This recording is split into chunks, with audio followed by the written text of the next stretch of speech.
close your eyes for a second and picture a Neanderthal? Go ahead. There's probably already an image forming.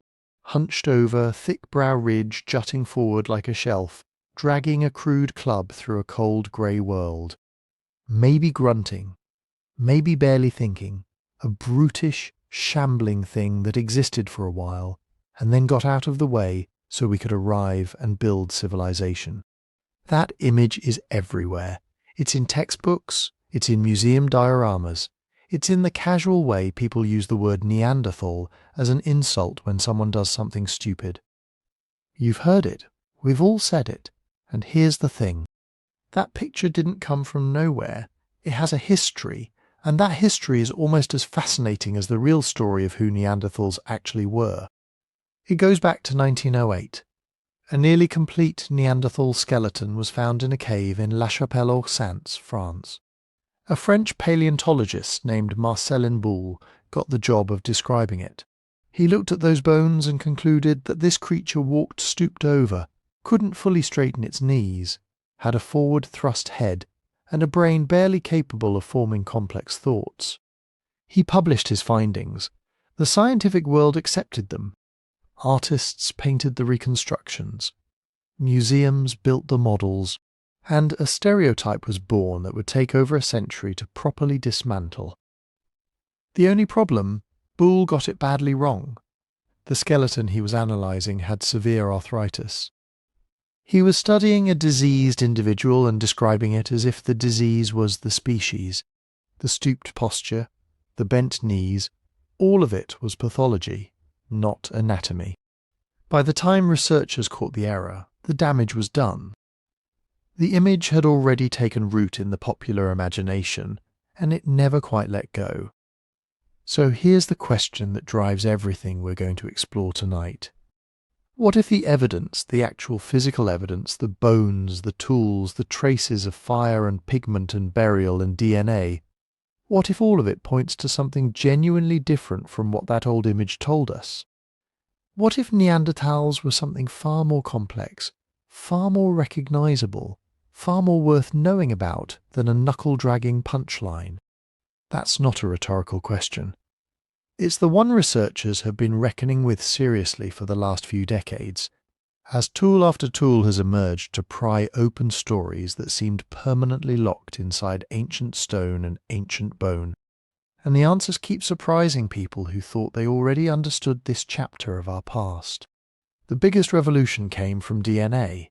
In 2010, a team led by Svante Pääbo at the Max Planck Institute managed to sequence a draft of the Neanderthal genome. This was not easy. Ancient DNA is fragmented, contaminated, degraded. It breaks down over thousands of years the way old paper crumbles.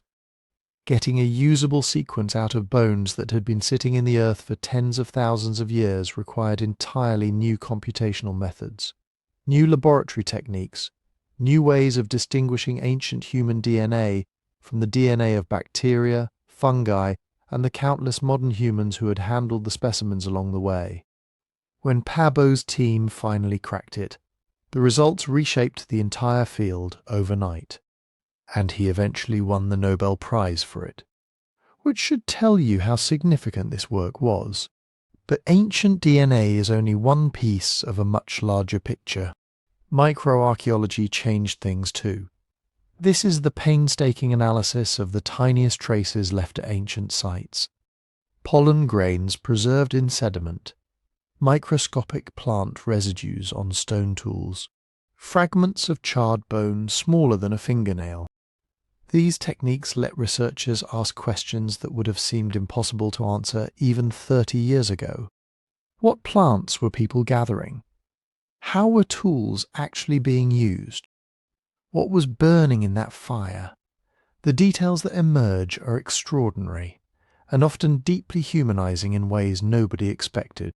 That said, it's worth being honest right up front about what we can and cannot know. Bones tell us about bodies. They tell us about injury and disease and diet and age at death. They don't tell us directly about feelings or relationships or beliefs, or what someone's voice sounded like. Artifacts tell us about behavior, But behaviour is not the same as intention, and intention is extraordinarily hard to recover from a flint flake or a smear of ochre. Sites tell us about where people lived and roughly how, but the vast majority of what any group of humans ever did left no trace whatsoever. Laughing, singing, grieving, arguing, teaching a child to nap stone for the first time. Gone. Not preserved. Inferred at best. So when researchers say that Neanderthals may have done this or likely behaved in that way, the word may and the word likely are doing real work. We are building a picture from fragments, and some parts of the picture are clear, and some are genuinely uncertain, and the honest thing is to hold both of those things at the same time, rather than pretending we know more than we do. What we can say is that the fragments we have paint something quite different from the club-dragging stereotype, and the more carefully researchers look, the more different it gets.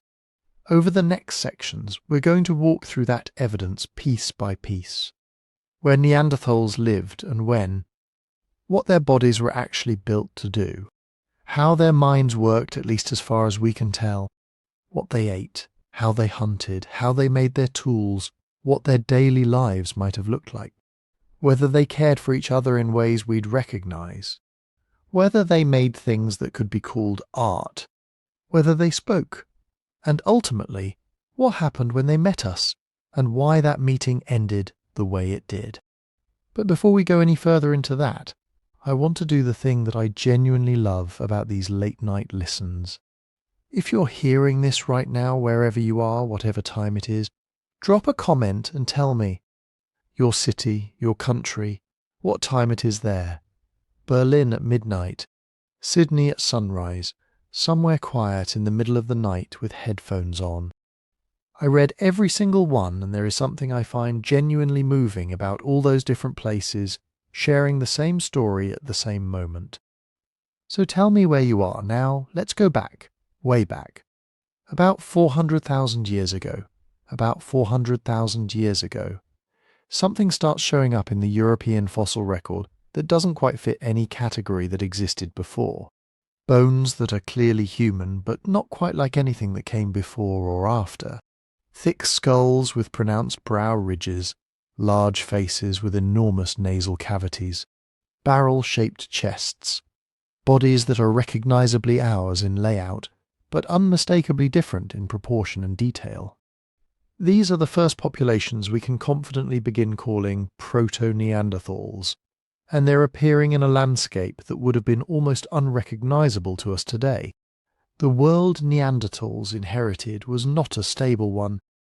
It was a world locked in cycles. During the peak of their existence, roughly 400,000 years ago to around 40,000 years ago, Europe and Western Asia swung repeatedly between glacial periods of brutal cold and interglacial periods of relative warmth. At the glacial extremes, ice sheets reached as far south as modern-day Germany. Sea levels dropped dramatically, exposing land bridges that connected islands and coastlines that today lie underwater. The English Channel didn't exist in the form we know it. Britain was attached to continental Europe by a broad plain. What is now the North Sea was dry land, possibly grassland and forest, home to mammoths, woolly rhinos, and the people hunting them. During the warmer interglacials, the picture shifted completely. Forests pushed north. Temperatures in Europe occasionally rivaled what we'd consider mild today. Hippos have been found in Thames River deposits, which tells you something about just how different the warm phases could be.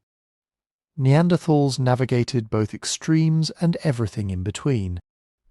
They weren't adapted to one frozen world. They were adapted to a world in constant motion, which turns out to be an adaptation of an entirely different order.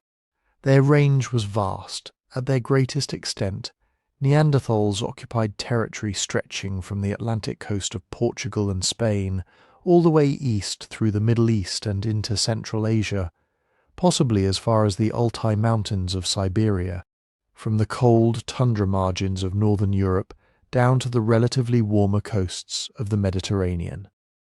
That is not a small territory. That is a continent and a half, encompassing forest, open steppe, rocky coastal cliffs, river valleys and mountain ranges, and the Neanderthals living on the Atlantic coast of what is now Spain almost certainly looked different, behaved somewhat differently, and faced entirely different challenges than those living in the mountains of what is now Uzbekistan or the coastal caves of what is now Israel.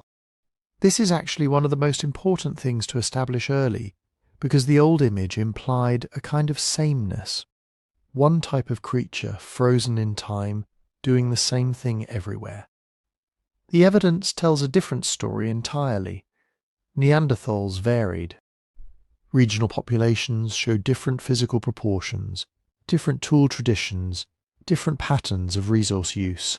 The Neanderthals of Western Europe, particularly those found in sites across France and Spain, show some physical differences from those found further east. The tools they made evolved over time and differed across regions.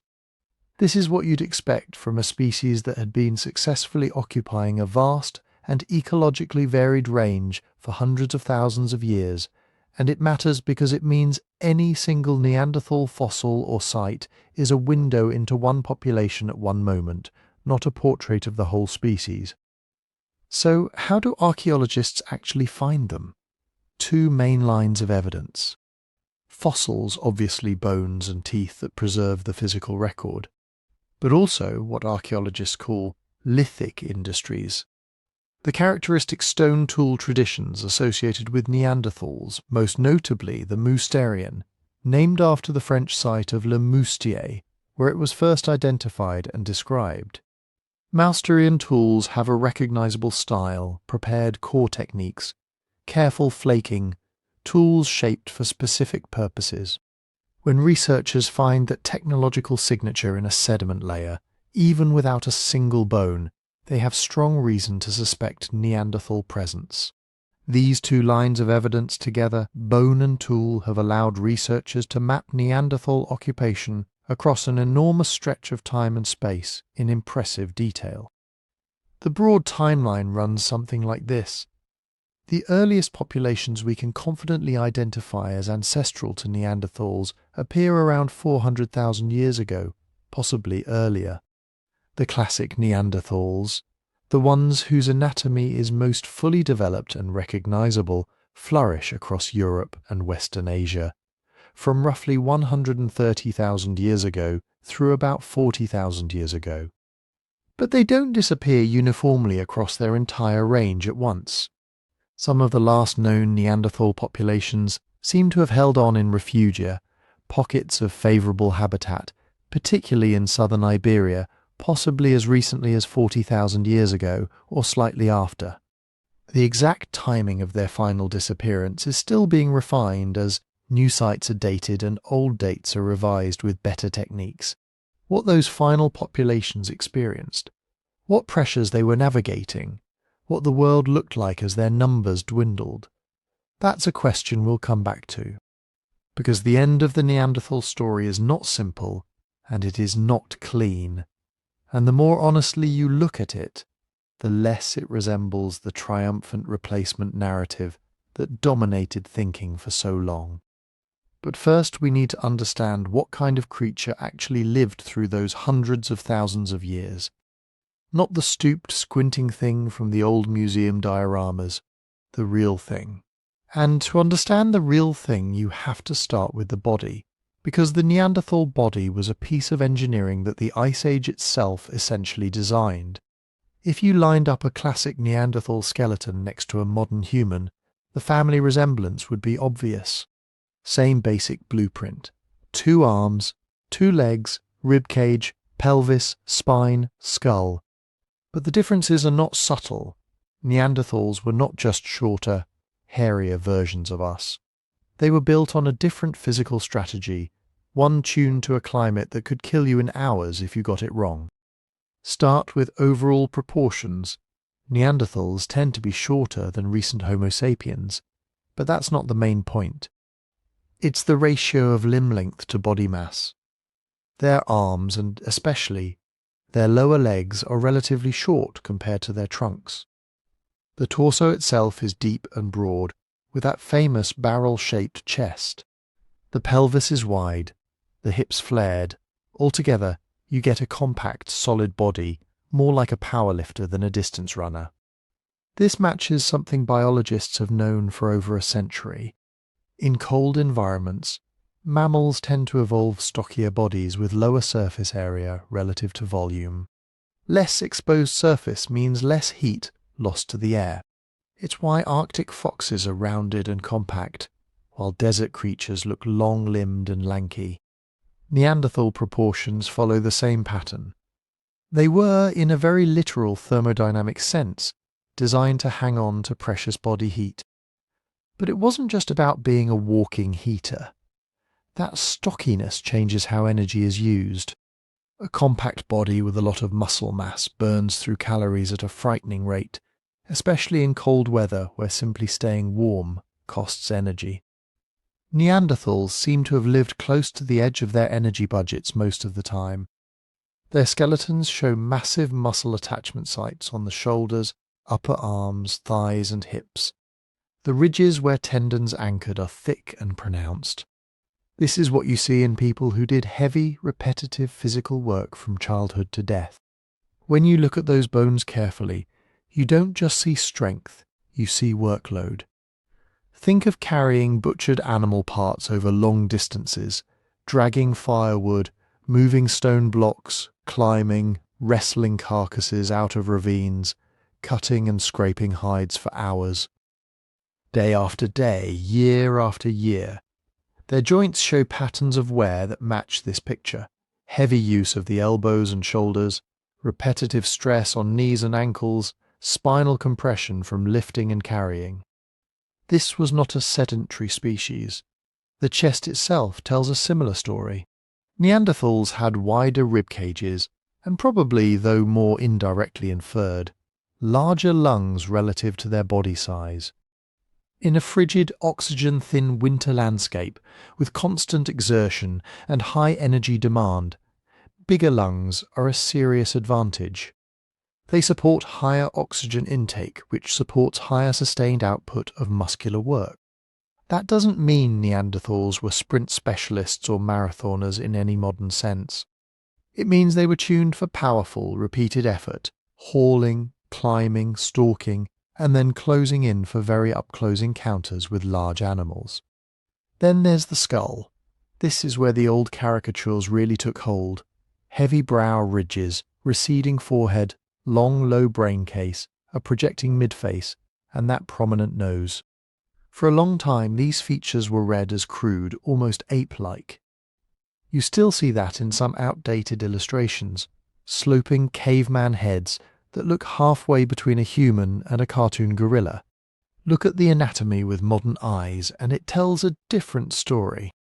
The Neanderthal skull is long from front to back, with the brain housed in a low dome rather than our more globular shape. The face juts forward in the middle, around the nose rather than being flat.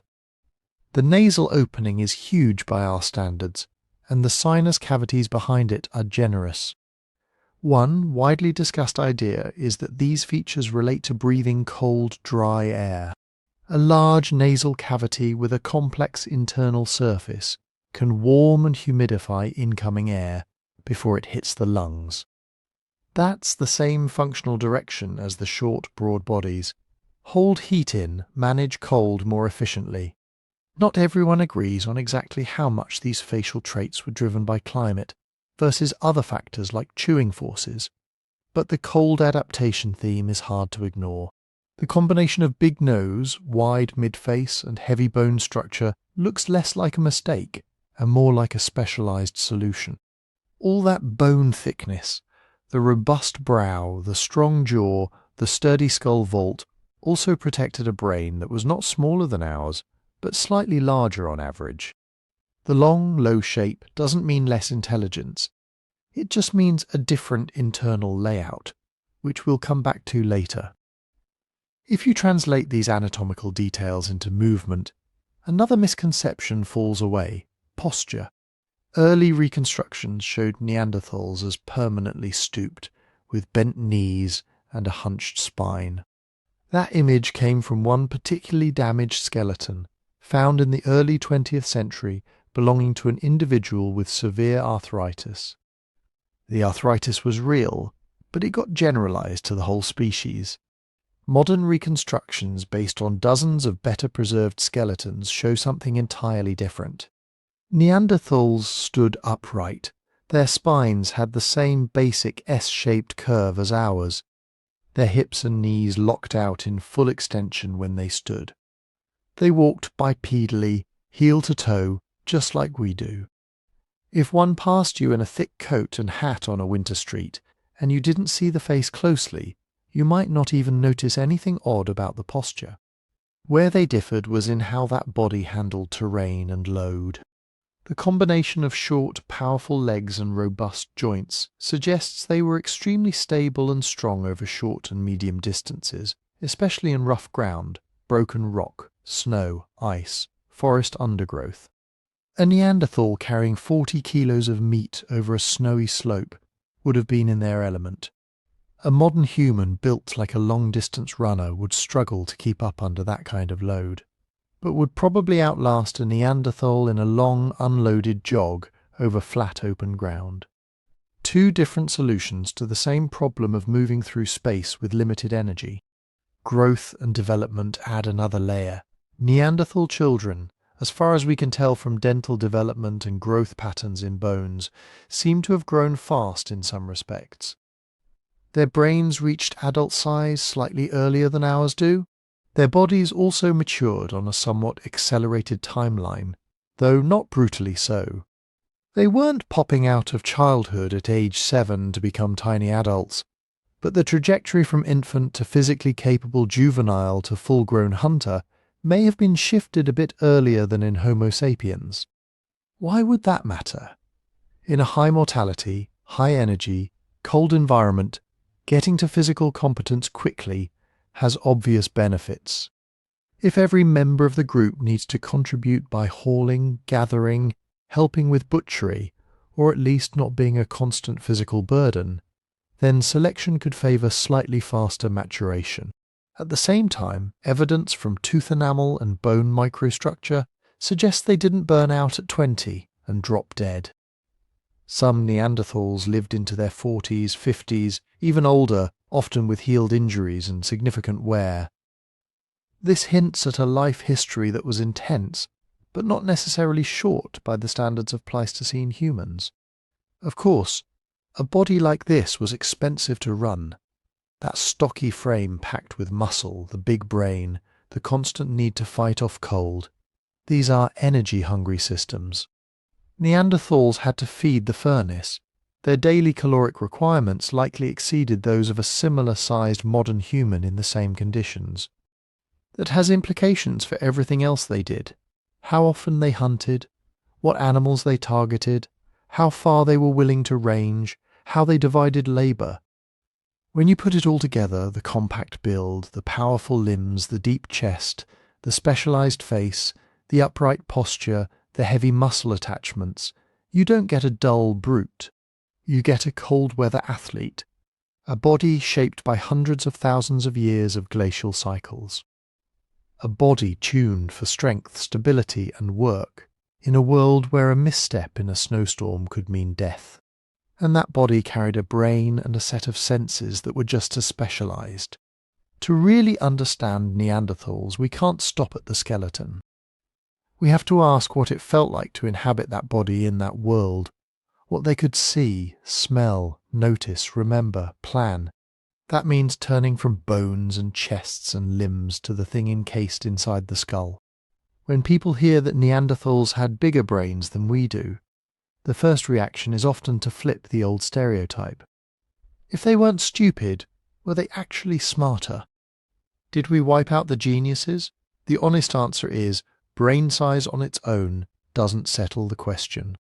A bigger brain is expensive tissue. It burns a lot of energy. Evolution doesn't just hand out extra neural mass for fun, but it also doesn't use a single, simple yardstick like bigger equals smarter. What matters is how that brain is organised, what parts are emphasised, what kind of body it's supporting, and what problems it has to solve to keep that body alive.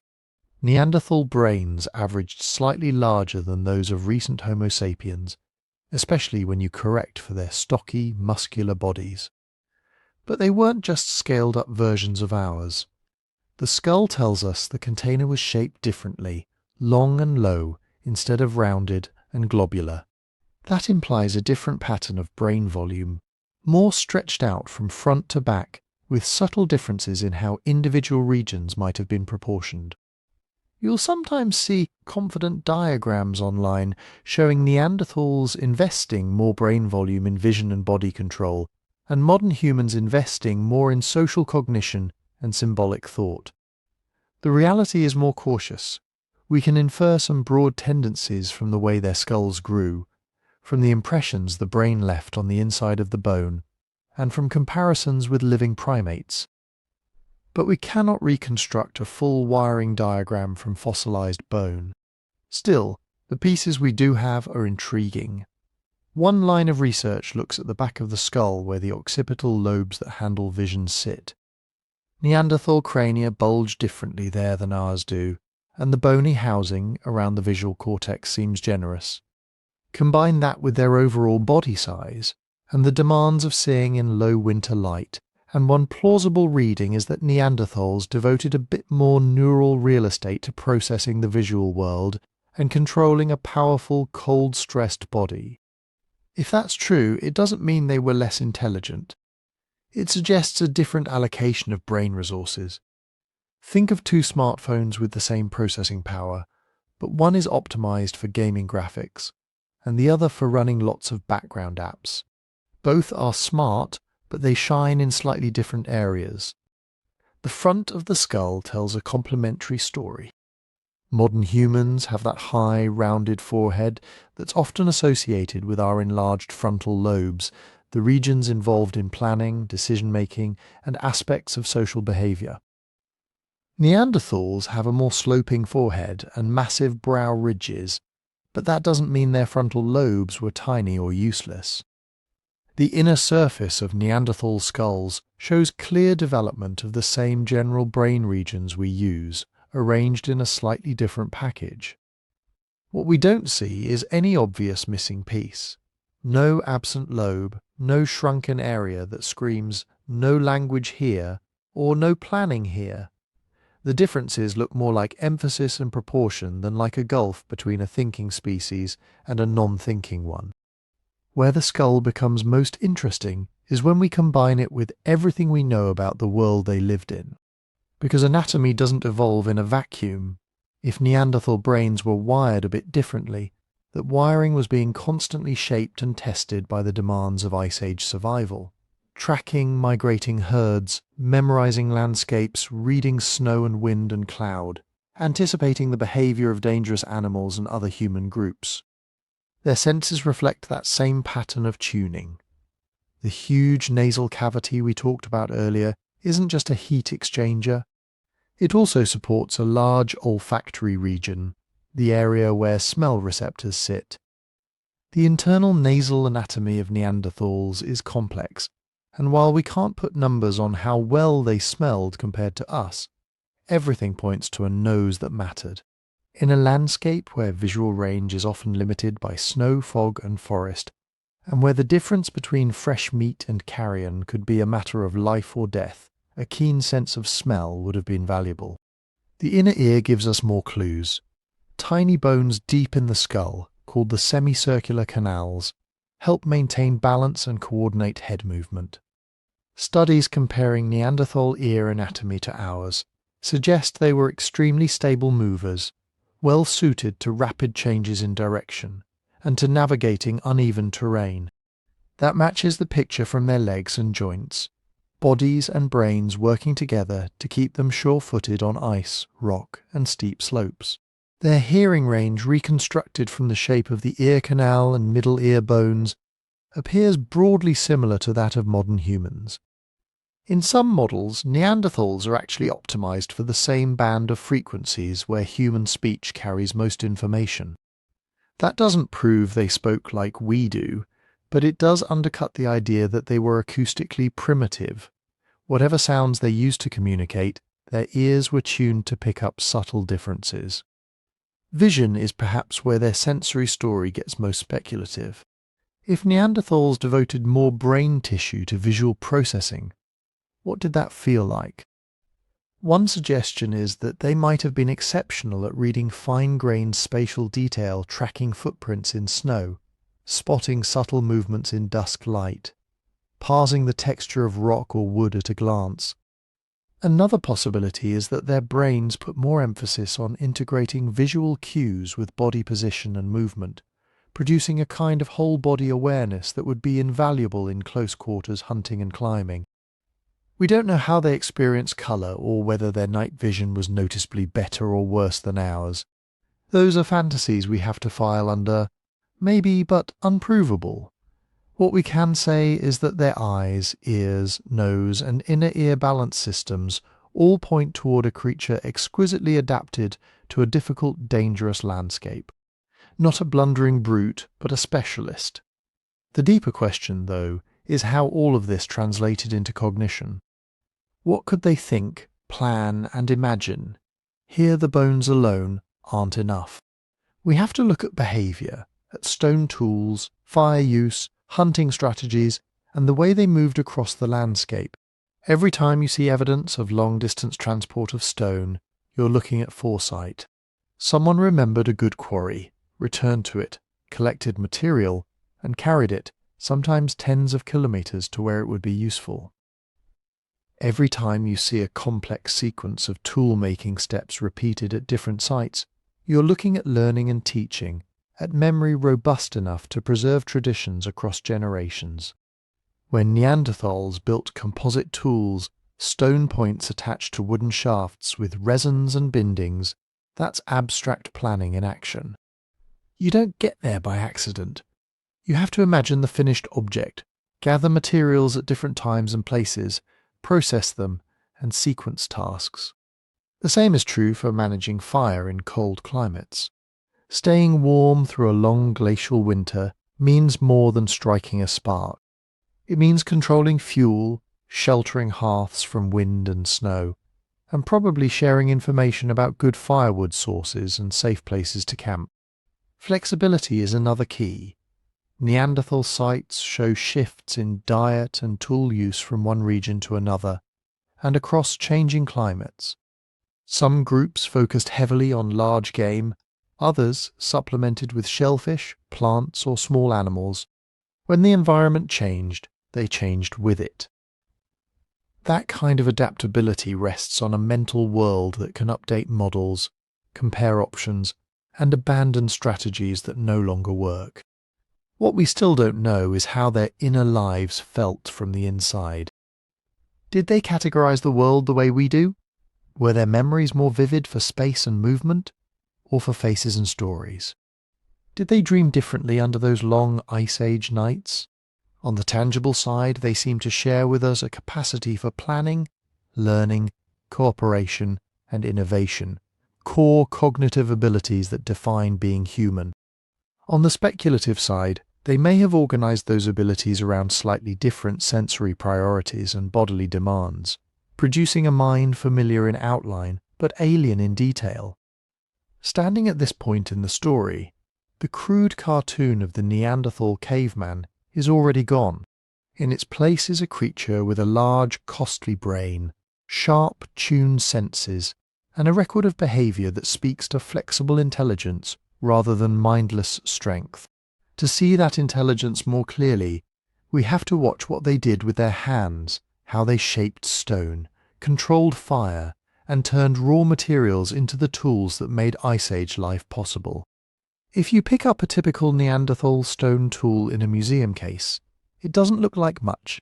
A flake with a sharp edge, a chunky scraper, maybe a pointed piece of flint that could have tipped a spear. It's easy to glance at it and think, sure, they banged some rocks together. So what? But the closer archaeologists have looked, the clearer it becomes that these weren't random chips. They were the end result of deliberate, structured thinking, especially in what's known as Mousterian technology, the classic Neanderthal toolkit in Europe and parts of Western Asia. The Mousterian world is a world of prepared cores. Instead of just smashing a stone until something sharp came off, Neanderthal knappers often did something subtler. They took a chunk of good quality rock and carefully shaped it into a particular form, a kind of three-dimensional blueprint. Only after investing all that effort did they strike a few decisive blows to detach flakes with the exact size and shape they wanted. One famous version of this is called the levallois technique. Imagine planning a tool inside the stone in advance. You thin and trim the outer surfaces to create a domed core. You prepare the striking platform at one end. Then, when everything is just right, you hit it in a precise way so that a single large flake pops off, already shaped into a useful implement. It's like preheating a mould and then casting a blade. That logic, preparation, then controlled production, runs through Mousterian technology. And it tells us several important things at once. First, it reveals planning depth. The person doing this isn't reacting moment by moment. They're holding in mind an abstract template of the desired flake, and they're willing to do a long sequence of unproductive steps to make that template real. You don't get that from trial and error banging. Second, it shows detailed knowledge of raw materials. Not every rock will cooperate. Neanderthals knew which varieties of flint, chert, quartzite or obsidian responded best to which techniques. At many sites we see them selecting specific cobbles, discarding others, and adjusting their methods to the quirks of local stone.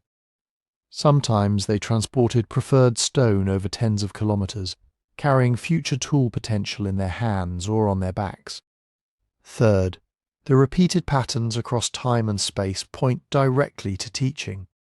The same core shapes, the same flake removal sequences, the same tool types show up at widely separated sites. That doesn't happen if everyone is reinventing the process from scratch.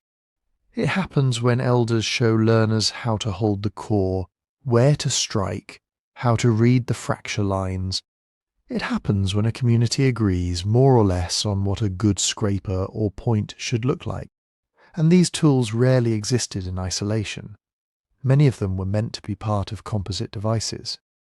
A stone point by itself is useful for cutting or scraping.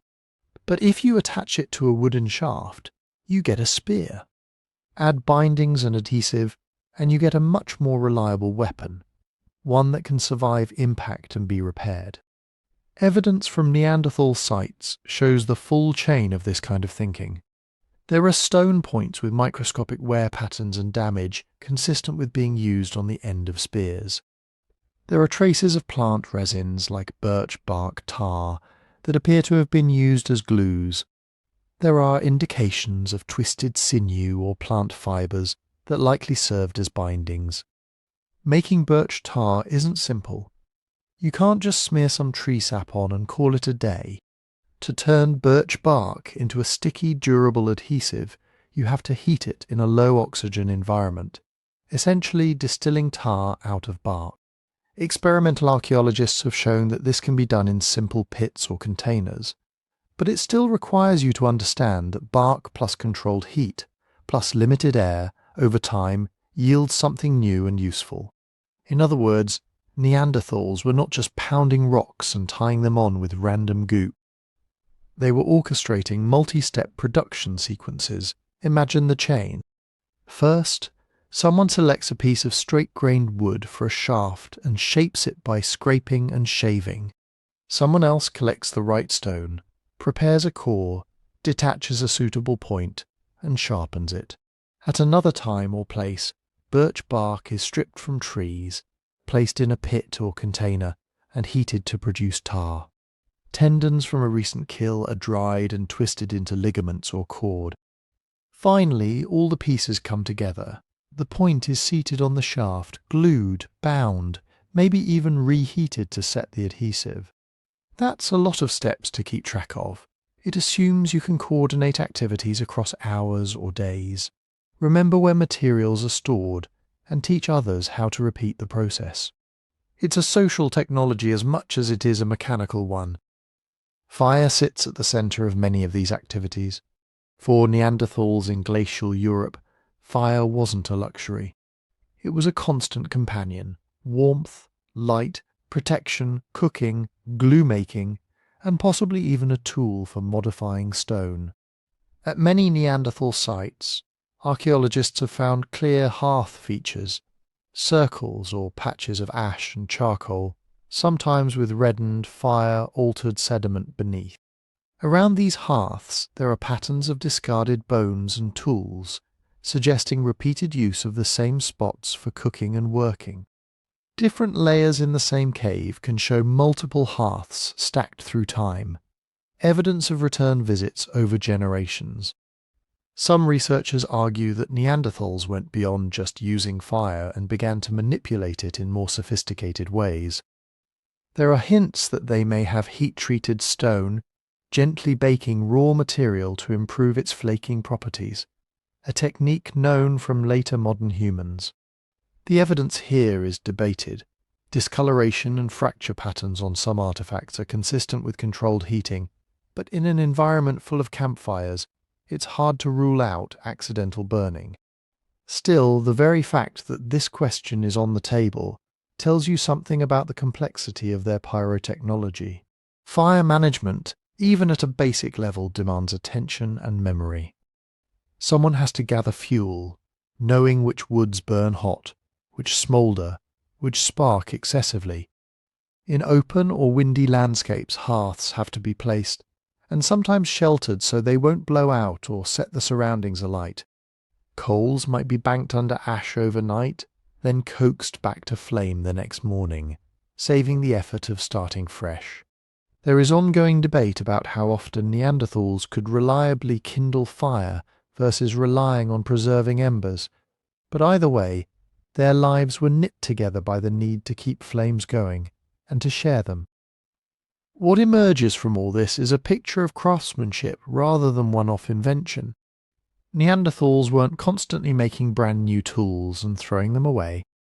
They maintained and refurbished what they had. Microscopic studies of Mousterian tools show repeated resharpening. Edges were trimmed and renewed, points were reshaped after damage, scrapers were reprofiled for new tasks. A single flake could go through multiple lives, first as a knife, then as a scraper, later as a small burin-like tool for working bone or antler. This kind of curation makes sense in a world where high-quality raw material might be far from camp, and where every piece of stone had to be carried on your body. Think about the mental picture that implies. A Neanderthal napper doesn't just see a dull scraper. They see a future sequence. If they remove a few small flakes here, they can turn it into a different implement. If that breaks, there's still enough mass left to make something smaller. Tools become evolving objects, moving through stages of form and function, each decision constrained by what came before, but open to what could come next. Behind that is a quiet but powerful conclusion. These people were thinking across time. They planned not only a single hunting trip or a single night's fire, but the future uses of their materials, the skills of their children, and the continuity of techniques that worked. The Mousterian cores, the birch tar adhesives, the carefully managed hearths, they're all traces of minds that could juggle sequences, manage contingencies, and refine practices through learning and teaching. To follow those faint signatures in stone and ash is to watch Neanderthals doing something very familiar, using their hands and their tools to push back, inch by careful inch, against the cold and the dark. The obvious next question is, what were all those carefully made spears and scrapers actually for? They were for food, of course, but not in the simplistic sense we often imagine, big men charging mammoths every day of the week. Neanderthal diet was a moving target, changing with seasons, landscapes, and opportunities. When you zoom out over hundreds of sites and tens of thousands of years, you don't see a single Neanderthal menu. You see a flexible strategy for staying alive in some of the harshest environments humans have ever faced. Let's start with the headline. They really could hunt big game. At classic Neanderthal sites, the bones tell an unmistakable story. layers packed with the remains of large herbivores, bison, wild cattle, horses, red deer, reindeer, even woolly rhinoceros and mammoth in some regions. And these aren't just random scraps left behind by carnivores. They're broken in patterns that match human butchery, long bones deliberately cracked to get at the marrow, cut marks in the right places for skinning and dismembering, skulls split open to scoop out fat-rich brains. In some caves, the age profiles of the animals are revealing. You don't see only the very young and the very old, which is what natural mortality would produce. You get a lot of prime adults, the hardest animals to catch, but also the ones with the most meat. That kind of pattern is hard to explain unless someone is choosing which animals to go after. Then there's the way those bones are piled. In a number of sites, particular species dominate single layers. A reindeer level, a bison level, a phase where horses are suddenly common. That suggests focused hunting episodes, maybe even seasonal rounds. At certain times of year, herds would be more predictable in their movements. Neanderthals appear to have learnt those patterns and built their hunting plans around them. So what did the actual hunt look like? The injuries on Neanderthal skeletons offer a grim clue. Many adult males and not a few females carry healed fractures and trauma patterns strikingly similar to modern rodeo riders and professional contact sport athletes. Chest and upper limb injuries, broken ribs, shoulder damage, especially on the side that would be used to thrust a weapon. That has led many researchers to think that, at least for much of their history, Neanderthals favoured close-range hunting with hand-thrust spears rather than long-distance throwing or projectiles. Getting within a few metres of a panicked bison or a cornered rhino is not something you do alone. It implies cooperative tactics, individuals flanking an animal, driving it toward an ambush, maybe using terrain, cliffs, ravines, swampy ground to limit its escape routes. Some sites, perched above old river valleys or along natural bottlenecks, look suspiciously like classic drive hunting spots. You can imagine a group spreading out across a hillside, using noise, movement, maybe even rudimentary barriers of brush and logs, to funnel animals into a kill zone where the spear teams waited. Risk management in that context is everything. A broken leg in Ice Age Europe isn't just an inconvenience, it's a likely death sentence, unless you live in a group willing to slow down, share food, and help you heal. The very fact that we find Neanderthal skeletons with severe injuries that healed tells us that risky hunts were backed by social safety nets. You could take part in a dangerous cooperative kill, because the group stood between you and starvation if things went wrong. But even the boldest hunters don't always get their prey. Weather shifts, herds change course, animals sense danger. Neanderthal life could not have been built on a fantasy of guaranteed big kills. The archaeological record hints at something more pragmatic, a sliding scale between hunting and scavenging, tuned to local and seasonal realities. In some open steppe environments, where large carnivores like hyenas or lions also roamed, Neanderthals seem to have been quick opportunists. There are carcasses where cut marks from stone tools overlay bite marks from predators, suggesting that humans arrived second, driving scavengers off long enough to strip usable meat and tendons. At other sites, the butcher marks come first, with carnivore gnawing on the leftovers, signs that Neanderthals got there early and ate the best parts, leaving scraps for the wolves. None of this screams desperate bone pickers at the margins. It looks more like a spectrum of strategies, sometimes first to the kill, sometimes clever second-comers making sure nothing went to waste. And meat was only part of the story. For a long time, Neanderthals were portrayed as almost exclusively meat-eaters, hyper-carnivores chasing herds across frozen plains. That picture came largely from early isotope studies, chemical signatures in bones and teeth, that often placed Neanderthals at a trophic level comparable to wolves or big cats. In many cold open environments, that's probably accurate, large animals were the most reliable calorie packages around.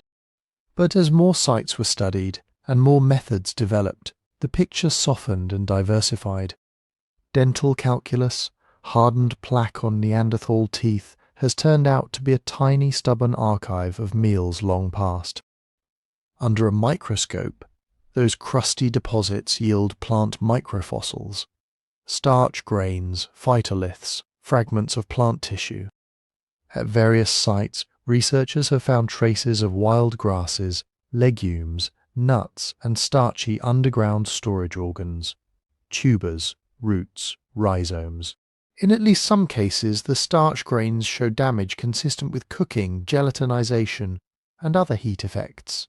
In other words, some Neanderthals were not just chewing raw plants when desperate.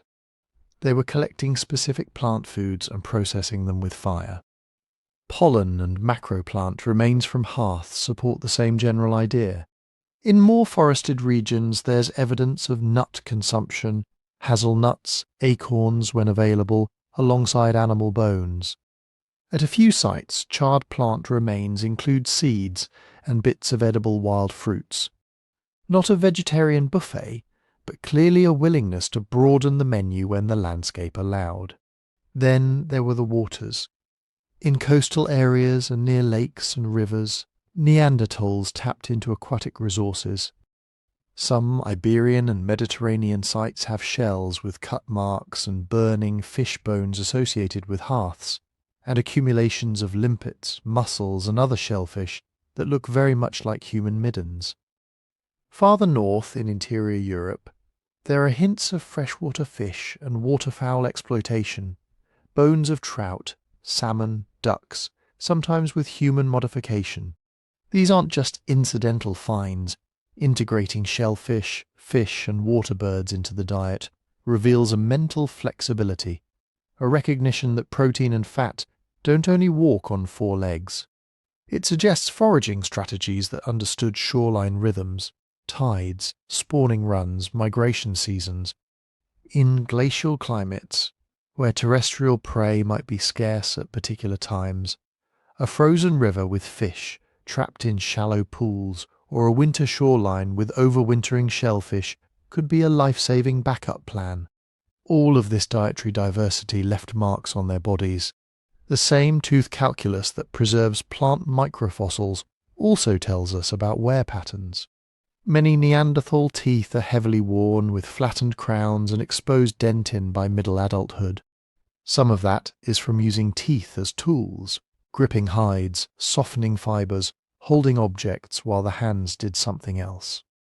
But some is simply from a gritty, fibrous diet, tiny mineral particles in raw plants, dust and sand in wind-blown environments, microscopic grit from grinding or pounding foods on stone surfaces. Isotope evidence still points to a high reliance on animal protein in many regions. But where we have data from more temperate environments, a slightly broader mix emerges. It may be that Neanderthal diet was highly localized. Nearly all meat in Arctic-like steppe, more mixed in forests and along coasts. Health markers line up with this uneven, demanding world. Many Neanderthal skeletons show signs of periods of stress, enamel hypoplasias, defects in tooth enamel that form when growth is interrupted by illness or malnutrition, lines and pits that record childhood crises. There are also indications of joint wear and tear that would fit with a lifestyle of heavy physical labour and frequent movement, often on cold, uneven ground. Yet there is little sign of chronic diet-related diseases of the kind that plague modern sedentary populations. No clear evidence of widespread obesity, diabetes, or atherosclerosis. The problems Neanderthals faced were more immediate: injury, infection, episodes of scarcity. Their diet was robust enough to build thick bones and powerful muscles, but precarious enough that a few bad seasons could leave marks on growing children. Even their cavities, when they appear, tell a story. Caries are relatively rare compared to later farming populations, which makes sense in a world without refined sugars and staple cereals. But where they do occur, They may cluster at sites with more starchy plant use, hinting again at local variation. If you step back and think about it, a pattern emerges that feels remarkably human. These were people who knew their landscapes intimately. They could read herds, rivers, forests and shorelines as living maps of opportunity and danger. They could organize dangerous cooperative hunts for massive animals, then turn around and gather tubers or crack nuts when the season shifted. They could opportunistically scavenge a predator's kill one week and gorge on their own hard-won reindeer the next. They cooked, processed, shared and stored when they could. Their meals were not feasts of endless mammoth steaks around roaring fires, nor were they constant scraping at bones in desperation. They were messy, variable and context-dependent, like the meals of every foraging people we know. And around those hearths over sinewy meat and smoky fish and roasted roots, Neanderthals built the daily rhythms that made survival possible. To understand those rhythms more fully, we have to move from what they ate to where and how they lived, the shelters they built, the places they returned to, and the routines that stitched their days together. When archaeologists talk about Neanderthal sites, it's easy to imagine single, dramatic moments frozen in time. A big hunt, a brutal winter, a final stand. But most sites look less like movie scenes and more like the living room floor of a very busy, very practical family that never quite finished cleaning up. Take a typical well-preserved cave or rock shelter. When you strip away the layers of sediment and time, what emerges isn't chaos. It's pattern. There are clusters of stone flakes and broken cores where people napped tools. Dense piles of animal bone in particular spots where carcasses were butchered and roasted. Hearths reappearing in roughly the same parts of the cave, layer after layer, fireplaces reused over decades or centuries. In some areas, the floor is relatively clean of debris, suggesting spaces that were kept open, maybe for sleeping, for sitting, for gathering. This kind of spatial organization hints at something important. Neanderthal camps weren't just random piles of stuff. They were divided into activity zones, places where certain things usually happened, places where other things didn't. In some caves you get a distinct front zone near the entrance. More ash, more burned bone, more signs of short-term high-traffic use. Deeper inside, the evidence changes. Fewer heavy butchery remains, more small tools, sometimes more traces of sleeping surfaces, thin layers of compacted sediment, plant material, or animal skin residues. It looks suspiciously like what you'd expect if people preferred to cook and butcher in the light and fresh air at the front, then retreat deeper for warmer, darker, quieter rest. At a few sites, like the famous Shanidar or later Neanderthal levels in Western Europe, this pattern of repeated use is striking. You can track hearth after hearth stacked vertically, but occupying almost the same footprint. Generations came back to the same sheltered spots, laid fires on the same patches of floor, carried animals to the same processing areas.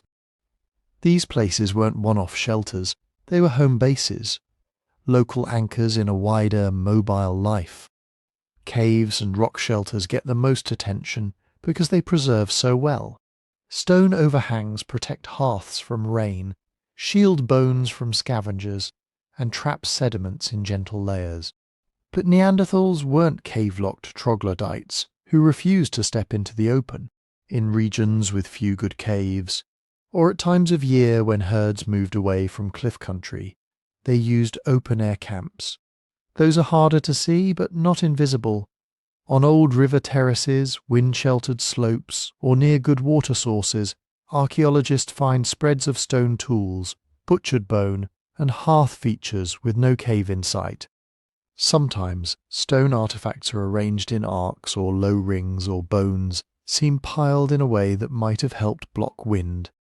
A few sites hint at post holes or stake alignments, possible traces of simple structures made from poles, branches, and hides. Here interpretation gets delicate. A ring of stones might be the base of a windbreak, or it might just be what happens when people toss heavy rocks out of the way over and over. Erosion can scramble subtle patterns. Wooden frameworks and hide coverings rarely survive. So what did Neanderthal houses actually look like? The honest answer is, we don't really know, but we can outline a range of possibilities. In cold, open environments with little natural shelter, it would be surprising if people didn't build at least basic windbreaks, walls of stacked stone, brush, or mammoth bone, with hides stretched across. Even a half circle of brush and skin can make the difference between lethal wind chill and tolerable cold. In more temperate forests, simpler lean-tos, debris huts, or branch shelters might have served for short stays. Caves, where available, were ready-made. A large rock shelter gives immediate protection from rain and snow, keeps wind off your back, and can trap heat from fires.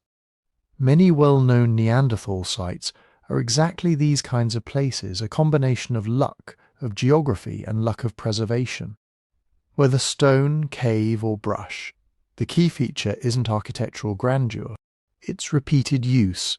The same spots chosen again and again, often over thousands of years, because they ticked the right boxes: proximity to water, to good hunting grounds, to fuel wood and stone. Neanderthals recognized certain locations as good bases, returned to them season after season, and refitted them to their needs. Inside those shelters, the organization of space points to social rules that probably felt obvious to them, but have to be reconstructed by us. Sharp, freshly knapped tools are clustered with cores and flakes in some areas, away from where large carcasses were dismembered. That separation reduces accidental cuts, keeps tool-making debris from mixing with greasy scraps, and may hint at task specialization. Individuals who were particularly skilled at napping might have worked in specific spots while others processed hides, cooked, or tended children elsewhere. Hearth-centered zones matter too. Fire draws people, and in many sites, discarded bone, shells, and tools radiate out from hearths in fairly consistent patterns. Some areas are almost bone-free, even when heavily occupied, that could suggest rules about cleanliness, or designated places for sleeping or for activities involving infants and elders. Even the absence of certain materials in particular spots is telling. Heavy butchery often happens near cave mouths or just outside, where you can drag in carcasses and use light and space. Delicate tools and personal items, where we find them, often appear in more interior zones. That division is hard to explain without some shared understanding of we do this here and that over there. Clothing and bedding sit in the background of all of this. We don't have actual Neanderthal parkas or boots, but the climate and their survival tell their own story. Ice Age winters in Europe and Western Asia were unforgiving. Even the most robust body and a good fire aren't enough in bitter wind without some kind of insulation. The tools Neanderthals carried, specialized scrapers, awls, blades with wear consistent with hide scraping and softening, point strongly towards systematic hide working. To make decent garments from animal skins, you have to remove fat and flesh, dry or smoke the hides, work them with abrasives or scrapers, maybe chew them to soften the fibers. The wear on many Neanderthal front teeth, heavy, regular, often asymmetrical, fits the idea of teeth used as a vice to grip leather or sinew. Do we know if they had stitched, fitted clothing like tailored jackets and trousers? That's harder. The earliest clear-eyed sewing needles with eyes show up later, with our own species. But you don't need a fine bone needle to fasten a wrap of fur or leather around your body. You can lace skins with simple awls and punches, tie straps, use thongs and toggles. Some researchers suspect Neanderthals wore layered, draped garments, boots or moccasin-like footwear, and fur hoods, effective if not fashion runway precise. Whatever the cut, the fact that they persisted for hundreds of thousands of years in sub-zero environments tells us they weren't walking around half-naked in caves. Clothing, bedding of plant matter or skins, and carefully managed fires would have been non-negotiable parts of daily life. All of this fits into a larger pattern. Neanderthal mobility wasn't random wandering. It followed rhythms. Think of their year as a loose circuit through familiar lands. In spring, perhaps, moving toward valleys where herds calved or migrated. In summer, exploiting highland pastures, rivers full of fish, or forests rich in nuts and berries. As autumn approached, targeting massed herds to build up fat reserves, curing meat, storing marrow-rich bones in cold spots. In deep winter, retreating to the most sheltered home bases, caves with good exposure, areas where fuel and water were still accessible. Archaeological layers hint at these seasonal rounds. Some sites show repeated use in particular seasons, inferred from animal age profiles, antler growth stages, or the presence of migratory species. Others seem more like brief hunting camps, thin deposits, few hearths, evidence of intense but short-lived activity. Then there are the big, complex sites, a palimpsest of returns, with many occupations stacked on one another. This mobility wasn't aimless. It depended on precise local knowledge. You had to know which valleys greened first after snowmelt, where the river iced last, which ridges funneled reindeer, which sheltered hollow blocked the worst winds. That knowledge had to be remembered, taught, argued over, updated when the climate shifted. Imagine the daily rhythms that spun out from that. Morning, tending the fire, shaking out bedding, checking the weather. Deciding who stays, who goes, some out to scout herds or gather wood, others to maintain tools, process hides, look after children and elders. Midday, outside work in the least forgiving cold when the light is best. Evening, return to the hearths, searing meat, warming roots or plant foods in the coals, repairing gear, telling children where the herds were last seen, how thick the river ice felt underfoot. Over days and weeks, camps would contract and expand, members splitting off on short foraging trips and returning, or, when resources dipped, breaking into smaller groups to reduce pressure on a single spot. Then, when signs mounted, diminishing game, smoke from another group's fire on a distant ridge, or simply the turn of the season, they would pack up, taking stone blanks, cherished tools, and mental maps, and move on to the next node in their territory. Seen from above, Neanderthal life forms a web of repeated places and practiced paths. Home bases that felt familiar, even comforting, in a hard world. Shelters that were sometimes stone, sometimes skin and wood, but always wrapped in shared routines. And within those routines, the seeds of something deeper, habits of cooperation, care and planning that hint at the emotional lives lived around those fires. To get at that more directly, we have to turn from camps and tools to bodies themselves, the broken bones that healed, the teeth that kept chewing long after they should have given out, and what they tell us about how Neanderthals treated one another when things went wrong. When you start looking closely at Neanderthal skeletons, one pattern shows up again and again. These people got hurt, a lot, broken arms, shattered legs, crushed ribs, healed skull fractures, damaged spines, teeth worn down to stumps, joints remodelled by years of hard use. It's the kind of medical chart you'd expect from a population of rodeo riders, big wave surfers, and professional brawlers all rolled into one. But here's the catch. A surprising number of those injuries healed. And not just tiny fractures, some are the kind of trauma that in a harsh Ice Age landscape should have been a death sentence, unless someone else stepped in. One of the most famous cases comes from Shanidar Cave in Iraqi Kurdistan. There, several Neanderthal skeletons were found in close proximity, buried over time in a place that seems to have been revisited by the same group for generations. Among them was a male, usually called Shanidar I. When researchers examined his bones, the list of problems was staggering.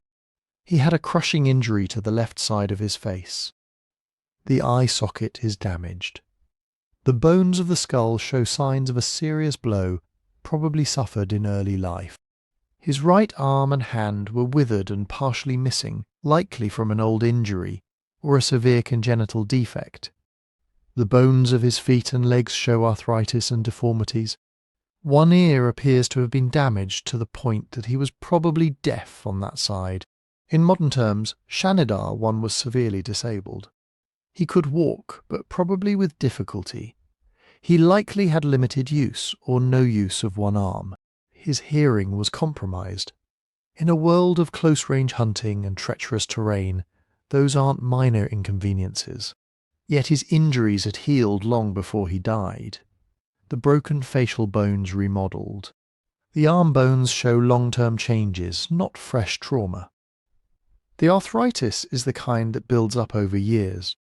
Estimates of his age at death range around his 40s or 50s, which in Neanderthal terms is old. In other words, this was a man who did not die when he was hurt. He lived on for decades afterward. How? Not by hunting large game solo. Not by outrunning predators. If he survived, it was because others helped. Help doesn't necessarily mean constant tender nursing in the way we might picture. It might have meant making sure he had a safe place by the hearth, bringing him easier to chew food, letting him contribute in ways he could, perhaps making tools, sharing knowledge of hunting spots, watching children, while others did the most dangerous work. Still, the basic implication is hard to avoid. Shanidar I lived a long time in a demanding environment with serious disabilities that points towards sustained social support. He isn't unique. At La Chapelle-aux-Saints in France, another male Neanderthal skeleton, once mistakenly portrayed as a shambling, stooped ape man, tells a similar story. Detailed reanalysis showed that his apparently hunched posture came not from primitive anatomy, but from severe arthritis in his spine and hips. Many of his teeth were lost during life, and the tooth sockets had healed over. The remaining teeth were heavily worn. Chewing tough meat and gritty plant foods with that kind of dental damage would have been miserable, maybe impossible. Yet again, this individual lived into what we'd call older adulthood. To survive like that, he must have had softer foods prepared for him, or pieces cut small enough to swallow with limited chewing. Someone had to do that work, repeatedly, day after day. Other skeletons echo the pattern. Individuals with healed leg fractures that would have left them limping for months. Broken ribs that knitted back together. Serious skull injuries with rounded, remodelled edges, the hallmark of long-term healing. Some show signs of spinal degeneration and chronic joint damage, consistent with years of carrying heavy loads, twisting, bending and walking on uneven icy ground. These aren't short, catastrophic injuries, but the slow toll of hard physical labour.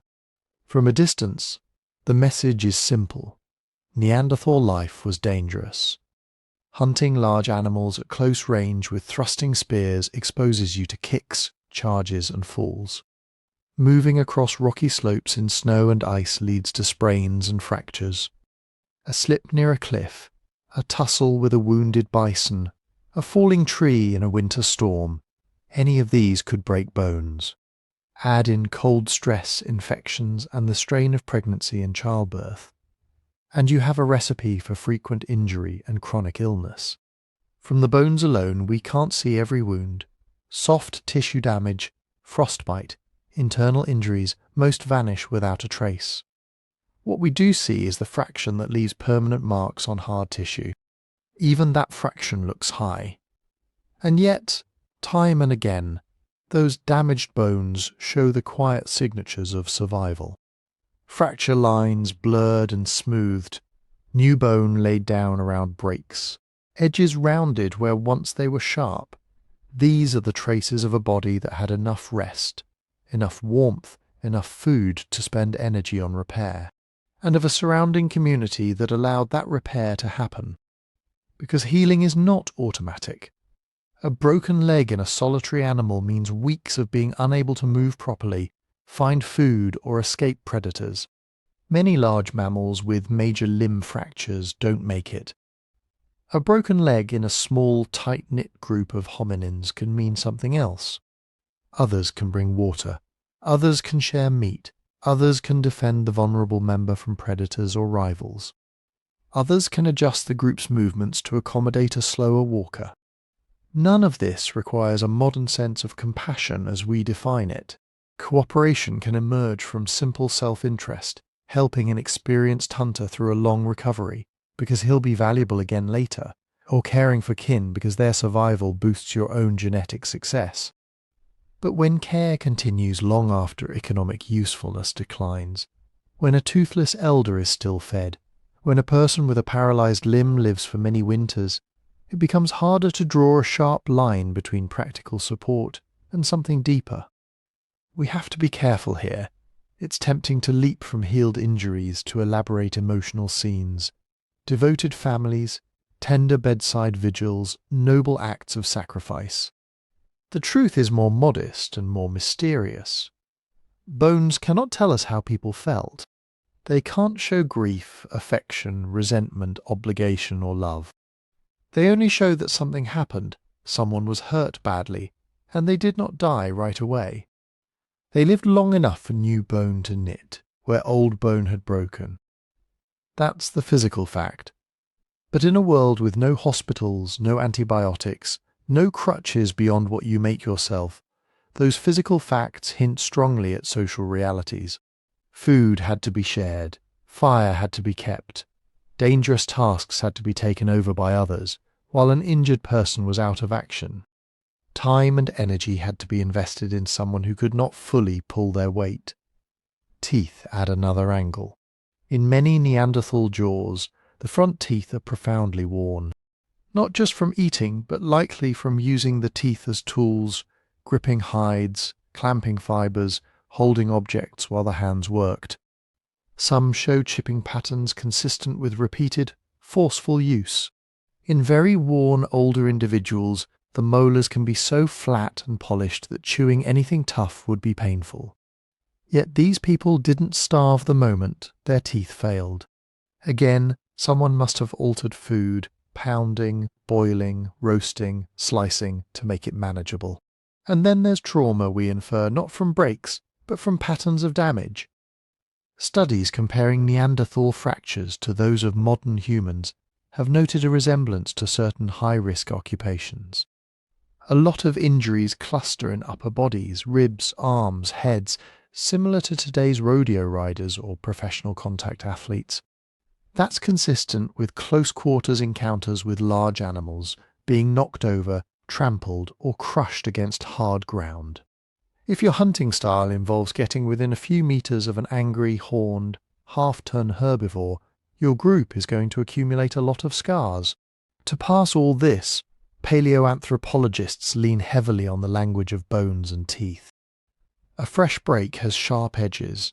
No rounding, no bridging bone.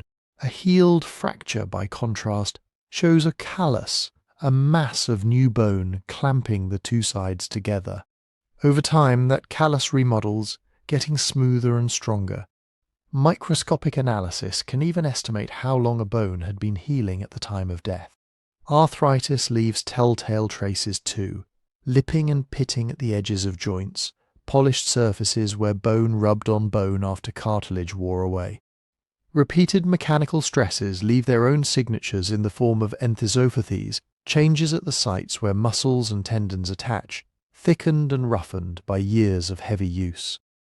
Teeth record both diet and hardship. Lines of disrupted enamel, so-called hypoplasias, mark periods in childhood when growth was interrupted, perhaps by illness or malnutrition. Patterned wear tells us about how teeth were used, what they were biting, gripping, or grinding. None of this gives us a diary entry, but taken together across many individuals and sites, a picture begins to form. Neanderthals lived hard, risky lives in unforgiving climates. They were injured often, sometimes grievously. Yet many of those injuries did not end in immediate death. People lived long enough for bones to heal, arthritis to set in, teeth to wear down, and bodies to show the long arc of aging. To make that possible, others in the group had to adjust, to compensate, to care. Whether we want to call that compassion, practicality, or something in between, it means Neanderthal communities were not just hunting units. They were safety nets, however fragile, small circles of individuals whose fates were bound together tightly enough that when one member fell, the others bent, at least for a while, to keep them from breaking completely. From there, it's a short step to another question. If they could sustain the injured and elderly, if they could remember who owed what to whom, if they could accommodate weakness and dependency, what else was happening in the emotional and symbolic worlds inside those brains? To approach that, we have to leave the hard language of fractures and arthritis and step into murkier territory, graves, pigments, objects that may or may not be ornaments, and the possibility that Neanderthals, like us, lived in a world that meant more to them than what the eye could see. When people first started taking Neanderthals seriously, one of the biggest questions was simple and brutal. Did they have culture, or were they just clever animals? For a long time, the answer many researchers leaned toward was mostly animals. Strong bodies, good tools, yes, but no real art, no true symbolism, nothing like the inner world we like to claim as uniquely ours. The problem is, the more carefully we've dug, the harder that line has become to hold. Scattered through Neanderthal sites, you start seeing little traces. Not paintings of mammoths galloping across cave walls, not elaborate carved figurines. More modest things. But taken together, they start to look less like accident and more like intention. At several Neanderthal sites, we find pigments, chunks of minerals like ochre and manganese. They're often ground, scraped, or scored, as if someone was actively processing them. In some cases, the pigments are mixed with fat or other substances, creating something like a crude paint or cosmetic. What for one possibility is purely practical. Pigments can be used for tanning hides, preserving materials, even for basic adhesive technology. Another possibility is that they were used on bodies, tools, or surfaces for reasons that go beyond simple utility. At a Spanish site called Cueva de los Aviones, associated with Neanderthal occupation, archaeologists found perforated shells bearing traces of pigment, reds, yellows, oranges. Some shells seem to have contained mixtures of colour, as if they were little paint pots. The shells themselves are marine, hauled from the coast. Were these ornaments portable pallets, status markers? We don't know, but the combination, selected objects, modified, transported, coloured, starts to feel like more than random debris. Then there are feathers. At a number of Neanderthal sites, bird bones show peculiar patterns of cut marks. They're clustered not around the meaty parts, the legs and breasts, but around the wings, and specifically the flight feathers. It looks as if Neanderthals were deliberately stripping feathers from raptors and corvids, eagles, vultures, crows. You don't do that for calories. The most obvious reason to collect long, decorative feathers is decoration. Maybe on clothing, maybe in hair, maybe attached to tools or weapons. We have no surviving cloaks or headdresses, but the bones people left behind hint that some Neanderthals were interested in more than just staying warm. We also see objects that look suspiciously like pendants, animal teeth with wear around the root, as if they were strung on a cord, claws or unusual stones with polish in places that suggest repeated handling or rubbing. And then there are the markings in some caves used by Neanderthals. We find lines and shapes engraved into soft rock or bone. They're not elaborate pictures. You're not going to stand in front of them and immediately see a horse or a human figure. Often they're simple cross-hatchings, parallel grooves, criss-crossed grids. One striking example comes from a site in Gibraltar where a cross-hatched pattern was carved into bedrock. Experiments show it wasn't a casual doodle. It took repeated, deliberate strokes with a sharp tool. Someone spent time and effort making those lines. Was that art? A symbol, a territory marker, a bored person scratching at stone while waiting out bad weather? Every interpretation is possible, and this is where the arguments begin. Because the evidence for Neanderthal symbolic behaviour is real, but it's also tricky. Context and dating matter enormously. That Spanish shell and pigment cache at Cueva de los Aviones? For a while it was trumpeted as proof that Neanderthals were using symbolic ornaments tens of thousands of years before similar objects show up with Homo sapiens in Europe. Later, more refined dating suggested some of those deposits might be older or younger than first thought. Suddenly, the neat narrative, Neanderthals did it first, became more complicated.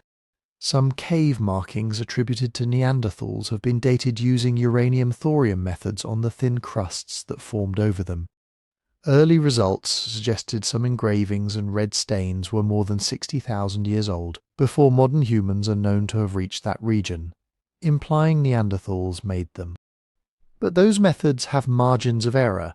Thin calcite layers can form in irregular ways. Sometimes microscopic contamination can skew the clock. One study will say Neanderthal art, another will raise doubts and urge caution. The debate can get heated. Underneath those disputes sits a basic problem. How do you even define symbolic behaviour? Anthropologists usually mean something like this: actions or objects that stand for something beyond their immediate function. A red line on a wall that doesn't just mark where someone leaned a bloody hand, but that refers to a clan or a spirit or an event. A feather that's not just insulation, but a badge of identity, a sign of rank, a way of saying I belong to this group. But in the archaeological record, function and symbol can blur. Take ochre. You can use it as a sunscreen, an insect repellent, a hide preservative. You can also use it as body paint in rituals. The powdered mineral looks the same in a bag either way. So when you find ground ochre at a Neanderthal site, you're left with possibilities, not certainties, or engravings.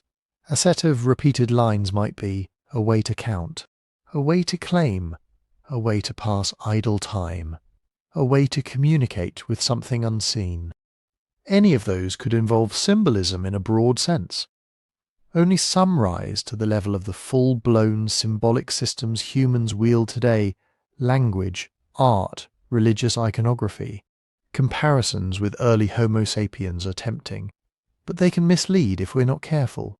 In southern Africa, long before Homo sapiens arrived in Europe, we see engraved ochre pieces with deliberate geometric patterns, perforated shells clearly worn as beads, and complex mixing of pigments, evidence for symbolic traditions that persisted over thousands of years. Later, in Ice Age Europe, the walls explode with paintings, engravings, carved figurines, musical instruments, and elaborate personal ornaments. Set next to that, Neanderthal evidence often looks sparse, scattered, and repetitive. No deep galleries full of animals in motion, few unequivocal ornaments in large numbers, no obvious statues. But this doesn't mean Neanderthals were mindless brutes, and Homo sapiens were all Michelangelos. Our own species shows huge variation. Some early modern human groups left rich symbolic records, others left almost none. A lack of preserved art in a given place doesn't prove a lack of imagination.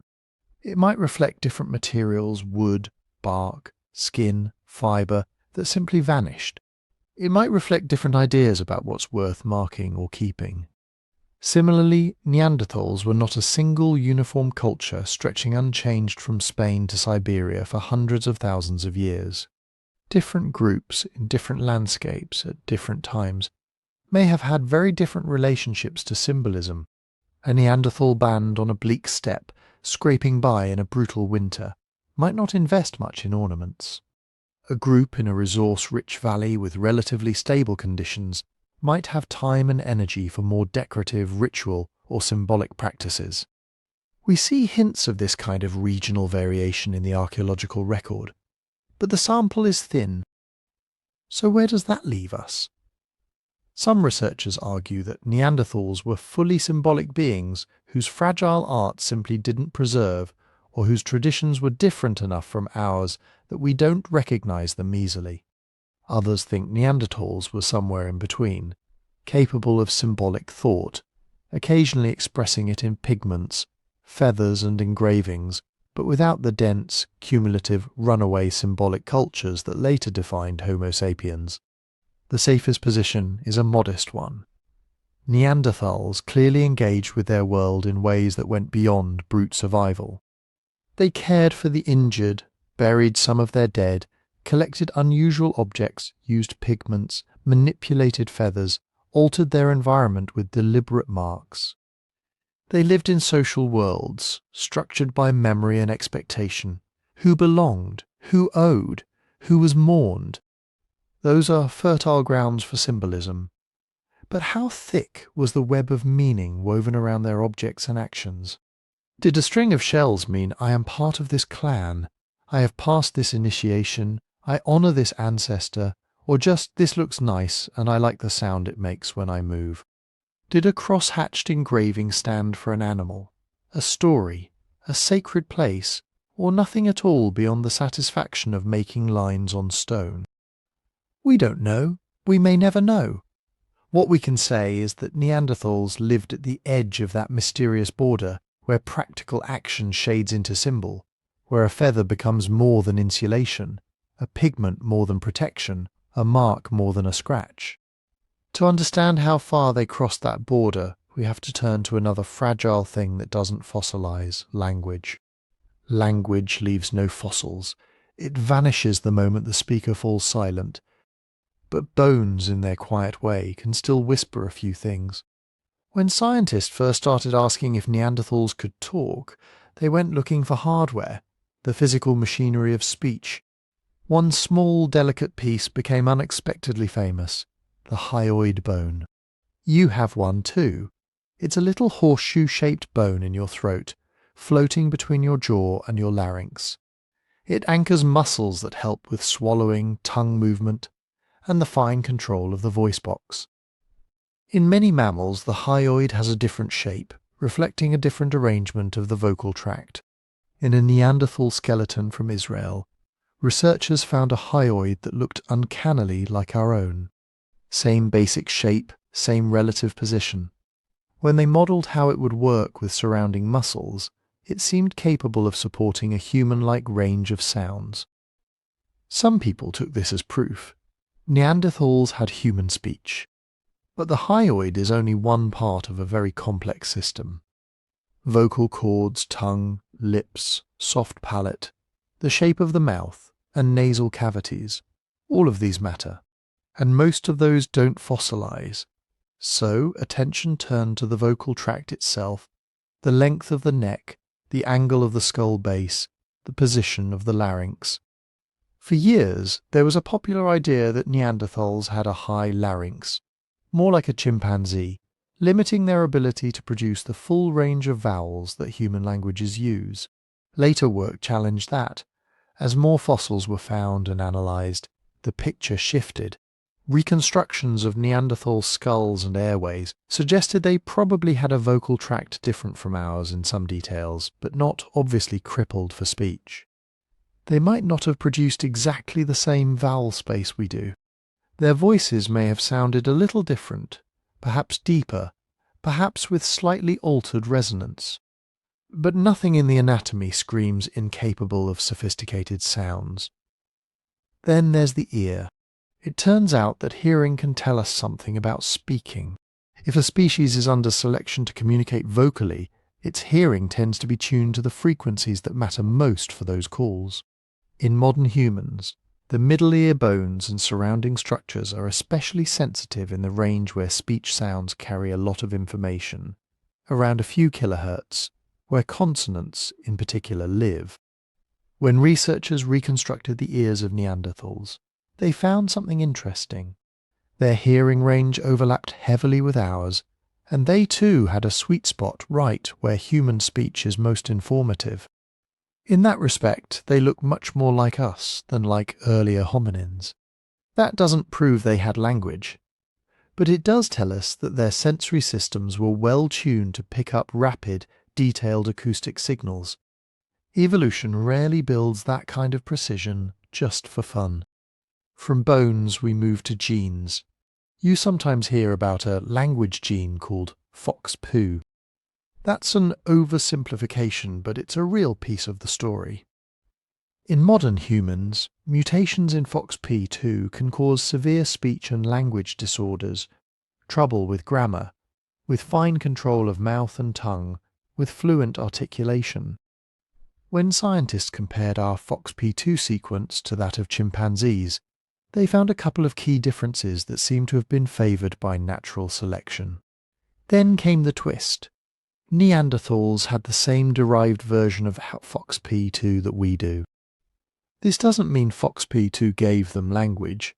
The gene is involved in many neural and motor processes in humans and in other animals. Birds use FOXP2 in song learning, for instance, but the fact that Neanderthals share our particular version suggests that, at least at this important locus, they weren't lagging behind. Whatever evolutionary change happened in FOXP2 along the human line, it had already occurred before Neanderthals and modern humans split fully apart. Other genes sometimes get pulled into the language conversation, variants related to brain development, synapse formation, or vocal tract tissue. A few show differences between us and Neanderthals. Others don't. The pattern that emerges is not a neat story of, we got the language genes, they didn't.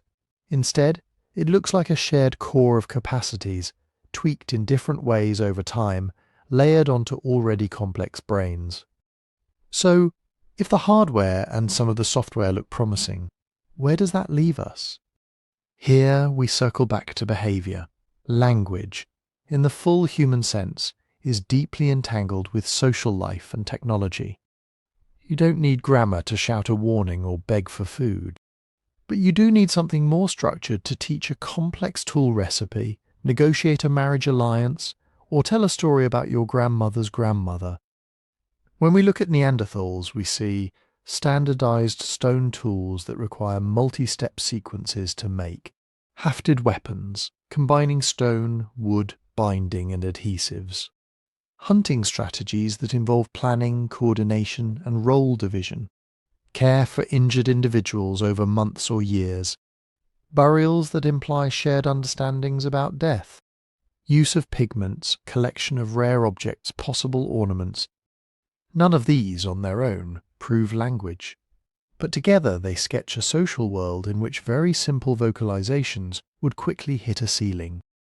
Imagine trying to teach a teenager how to prepare a prepared core tool technology, where to strike, at what angle, in what order, without any way to refer to parts, steps, or qualities.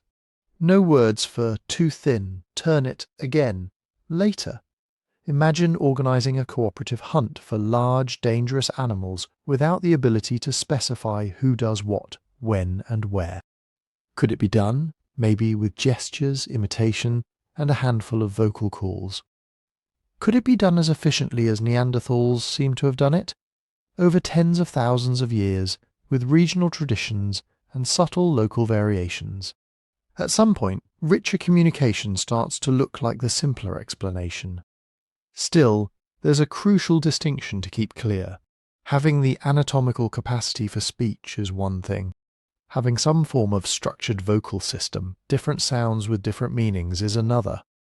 And having full-blown human language, with layered grammar, recursion, metaphor, and the ability to talk about things that are absent, hypothetical, or purely imagined, is something else again.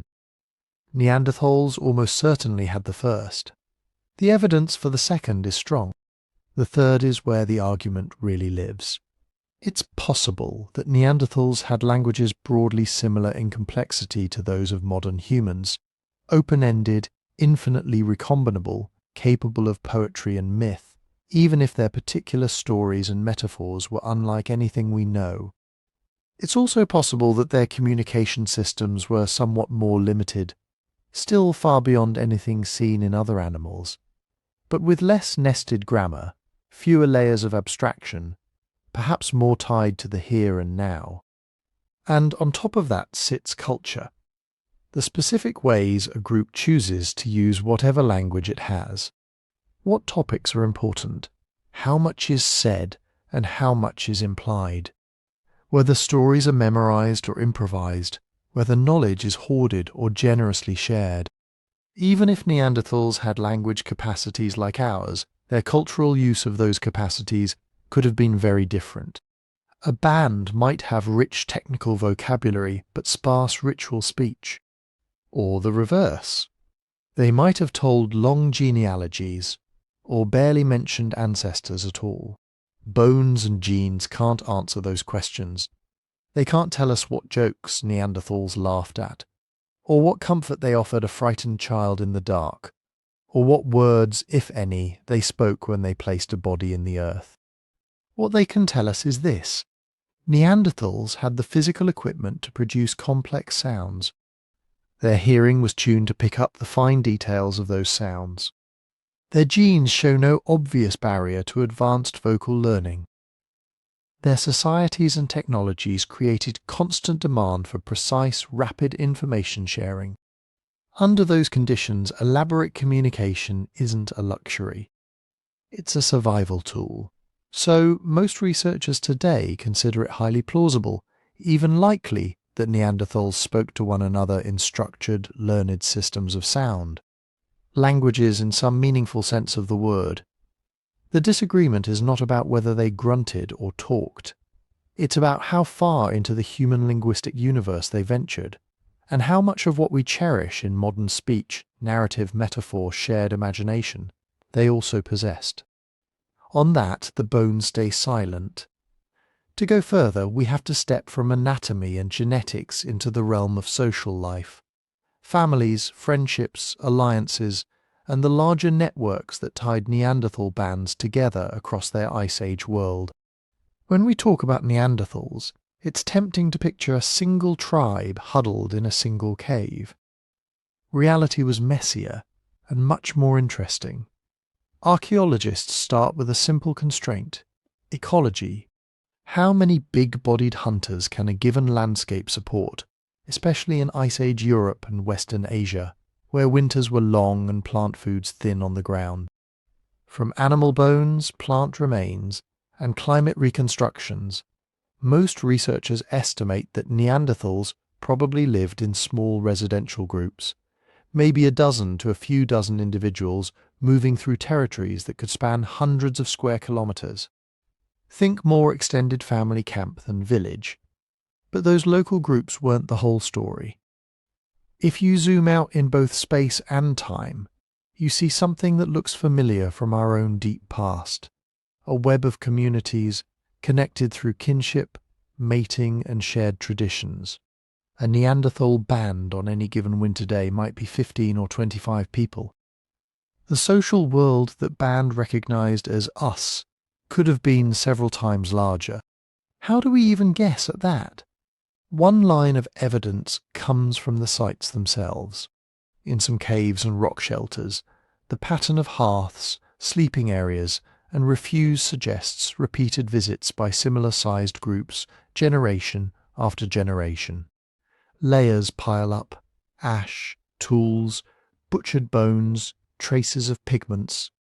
They don't look like giant seasonal gatherings of hundreds. They look like familiar, mid-sized households returning to favoured spots. Another line comes from something more microscopic: ancient DNA. In a few cases, bones from the same Neanderthal site have yielded genomes from multiple individuals. When researchers compare these, they can estimate how closely related the group members were, and how inbred, or not, the wider population seems to have been. At one Siberian cave, for example, DNA revealed what appears to be a small community with close ties. There's a father and his teenage daughter, a possible pair of close relatives in the maternal line, and others who look like cousins rather than strangers. Yet when you expand to the genetic patterns across the region, you see signs of people moving between groups, bringing in new genes over time. This fits a picture where local bands were kin-heavy, but not sealed off. The spread of particular mitochondrial lineages, that is, maternal lines, suggests that Neanderthal populations were structured into subgroups that exchanged mates in regular patterns. Some studies even hint at a system where females may have been more likely than males to move between groups, though that's still debated. However it was arranged, this kind of structured breeding doesn't happen by accident. It implies that Neanderthals had social rules, whether spoken or simply understood. Rules about who was an acceptable marriage partner, who was too close, which neighbouring bands were friendly, and which were off-limits. Within those groups, daily life would have turned on cooperation. A successful Neanderthal hunt wasn't a solo stunt.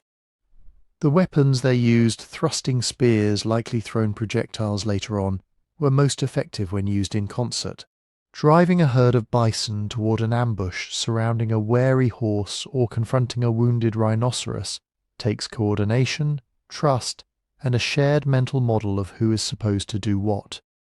Once the animal was down, there was the work of butchery, transport, and processing.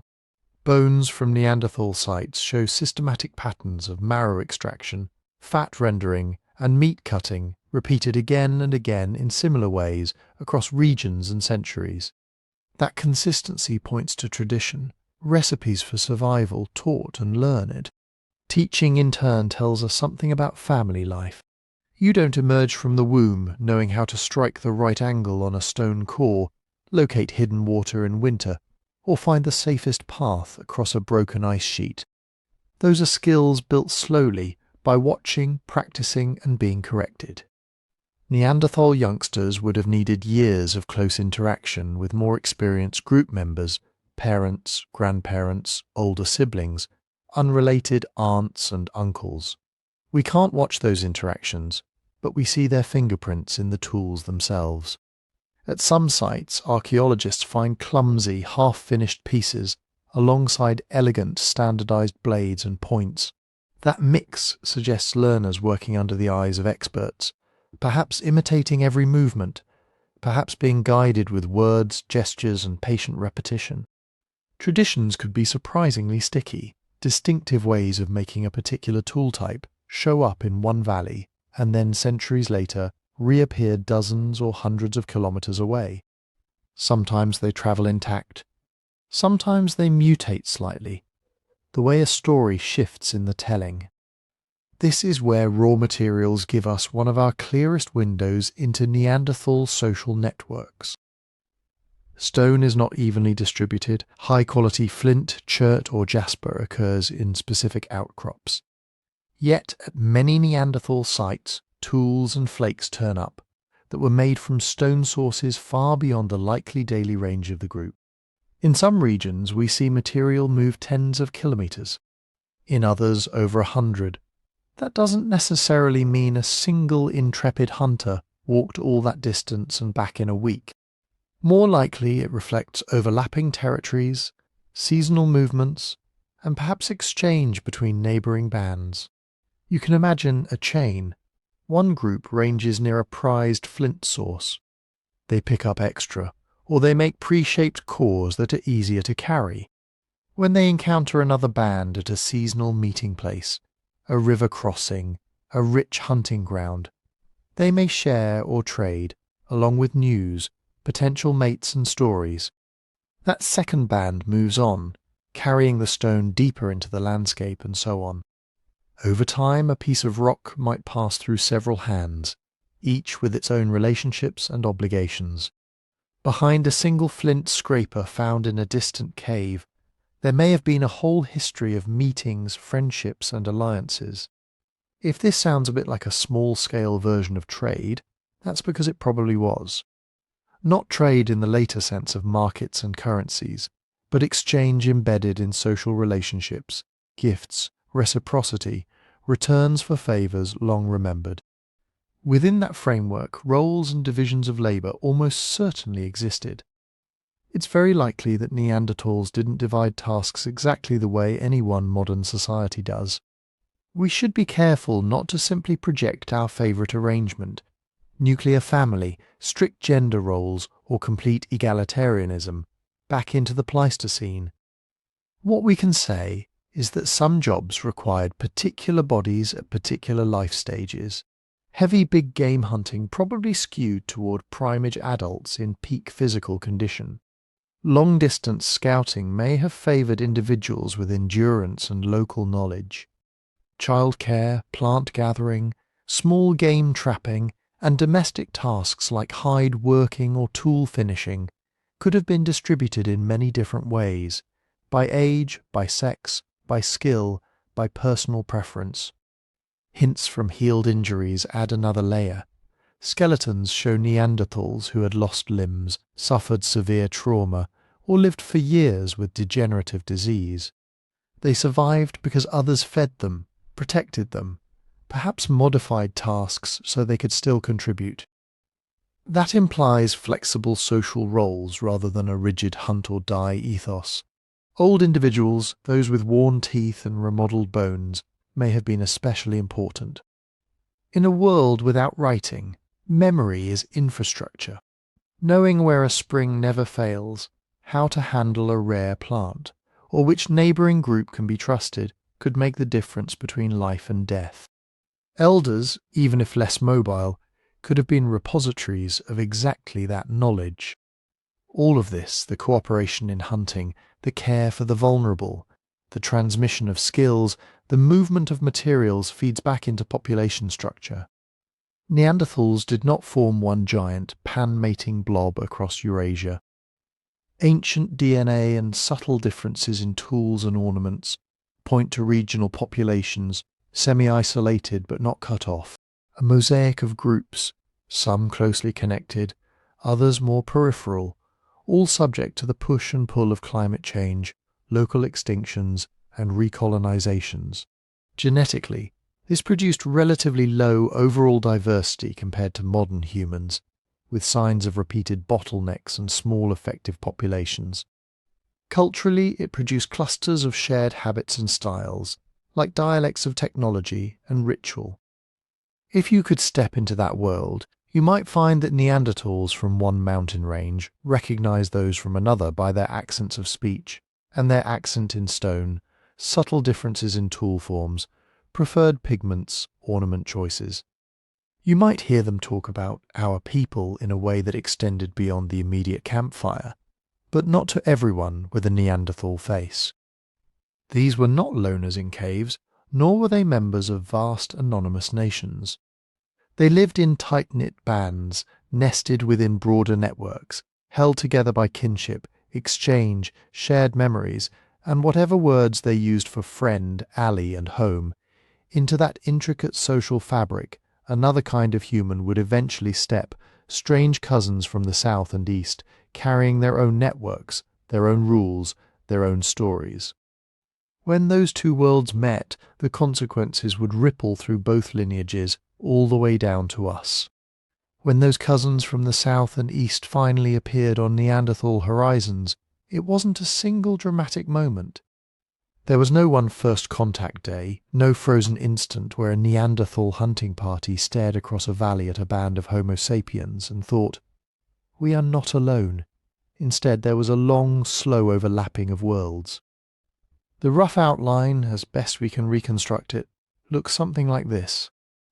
By around 60,000 years ago, populations of Homo sapiens that had evolved in Africa, descendants of that old bottleneck, were spreading out of the continent in larger, more sustained waves.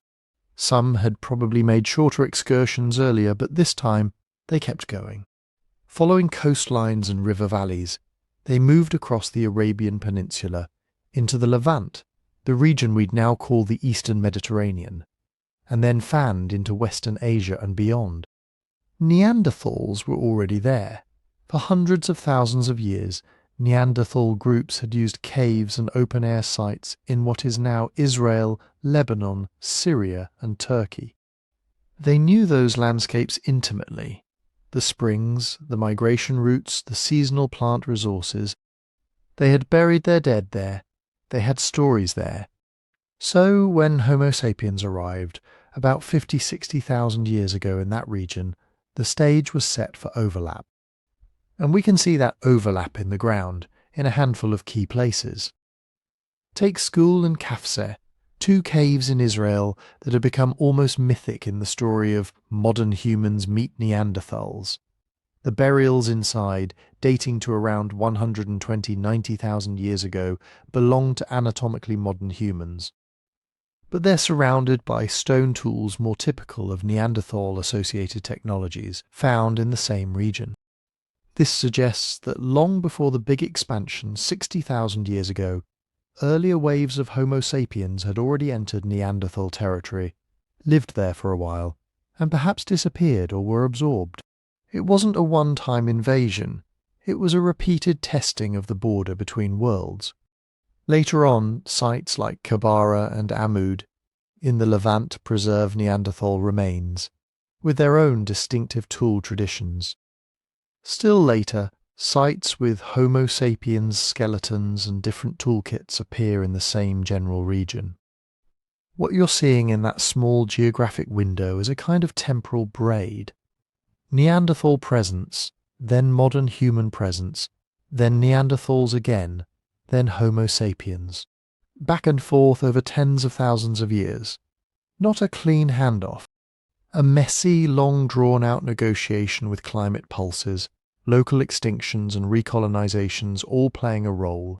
Farther north and west in Europe, the picture is similar, but the timing is shifted. Neanderthals had ruled Ice Age Europe for hundreds of millennia. Then, around 45,000 years ago, plus or minus a few thousand, Homo sapiens show up. In some places they arrive early. Sites in Bulgaria, Italy and the Balkans preserve some of the first traces of our species in Europe, with tool types that look a bit different from classic Neanderthal industries. More blades, more standardized small points, sometimes bone tools and ornaments. In other places, Neanderthals linger. In Western Europe, for example, Neanderthal-associated technologies persisted until perhaps 40,000 years ago, maybe slightly later in some pockets. That means that for several thousand years there were regions, Central Europe, parts of France, Spain and beyond, where Neanderthals and Homo sapiens were on the same continent at the same time, sometimes only a few days' walk apart. So what did that overlap actually look like on the ground? Here we leave the comfortable realm of dates and bones and step into inference. Contact is a single word that hides a whole spectrum of human behaviour. Depending on the place and the moment, it could have meant occasional distant sightings, smoke on a far ridge, tracks in the mud, a flash of unfamiliar figures across a river. Cautious avoidance, changing migration routes, moving camp earlier than usual, slipping away when unfamiliar voices were heard down the canyon. Tense standoffs, two hunting parties converging on the same herd, each measuring the other, deciding whether to bluff, to share or to retreat. Violent clashes, small-scale raids, ambushes, tit-for-tat retaliation over access to a rich valley or a critical water source. Quiet, pragmatic exchange, one group offering high-quality stone in return for access to a carcass or information about a new route.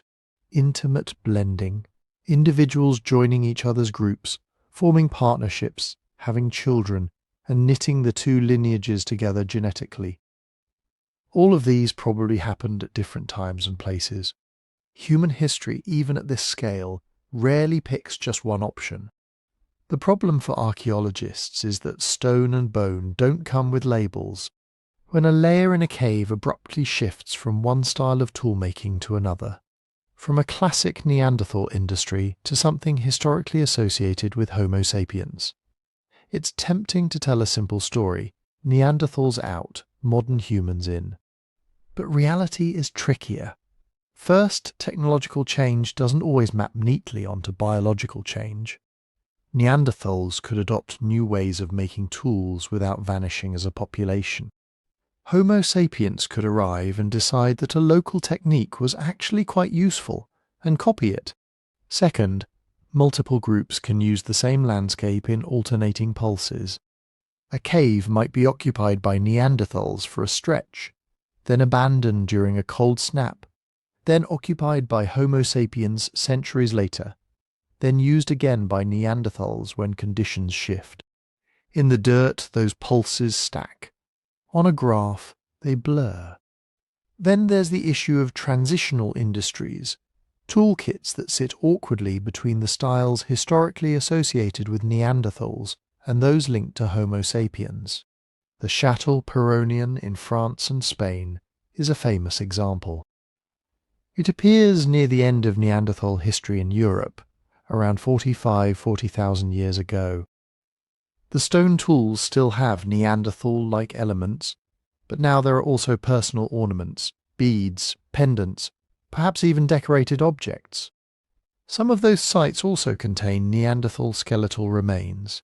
Did Neanderthals invent this modern-looking package on their own?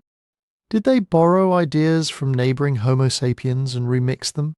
Or are we looking at mixed communities, where identities and traditions were already blending? Different researchers answer that question differently. Farther east, at sites like Bacho-Kiro Cave in Bulgaria or Ustishim in Siberia, early Homo sapiens remains sit alongside very old DNA dates around 45,000 years and toolkits that look like early versions of what would later spread widely across Eurasia. These individuals carry traces of Neanderthal ancestry in their genomes, not as a distant background hum, but as relatively fresh segments, evidence of mixing one or a few hundred generations before they lived. That tells us, in a way nothing else can, that contact was not just people glaring at each other across a valley. It reached into the most intimate spaces of life, partnerships, pregnancies, children who carried both lineages inside them. And yet, in the archaeological record, those mixed communities are frustratingly hard to see. We get hints, a Neanderthal bone here, associated with tools that look a bit like Homo sapiens technology. A modern human skeleton there, buried in a way reminiscent of earlier Neanderthal practices. Shell beads or pigments in regions where Neanderthals had long lived without such items, appearing just as Homo sapiens arrived nearby. But the layers are disturbed. The dating is fuzzy. The sample sizes are tiny. And humans, ancient and modern, rarely line up their behaviour conveniently for later scientists. So we're left with scenarios, each with some evidence behind it. One possibility is patchwork replacement. In some valleys, Neanderthals lose access to key resources and are slowly squeezed out or absorbed. In others, they hold on for longer, adjusting their movements around the newcomers. Over time, Homo sapiens groups become more numerous, their social networks denser, their technologies more widespread. The Neanderthal world shrinks. Another possibility is extensive cultural exchange. The last Neanderthals may have lived in a landscape where ideas about tools, ornaments, perhaps even stories and rituals flowed between populations even as biological differences persisted. A late Neanderthal child might have grown up with techniques, objects, and maybe even words that originated in Homo sapiens groups, and vice versa. A third scenario emphasizes isolation and refuge. Neanderthal bands, facing demographic pressure and climate swings, retreated into pockets of favorable habitat, southern Iberia, perhaps parts of the Caucasus, where direct contact with Homo sapiens was sporadic.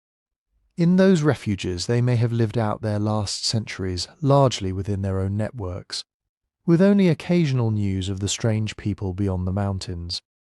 The truth could easily include elements of all three, unfolding at different scales.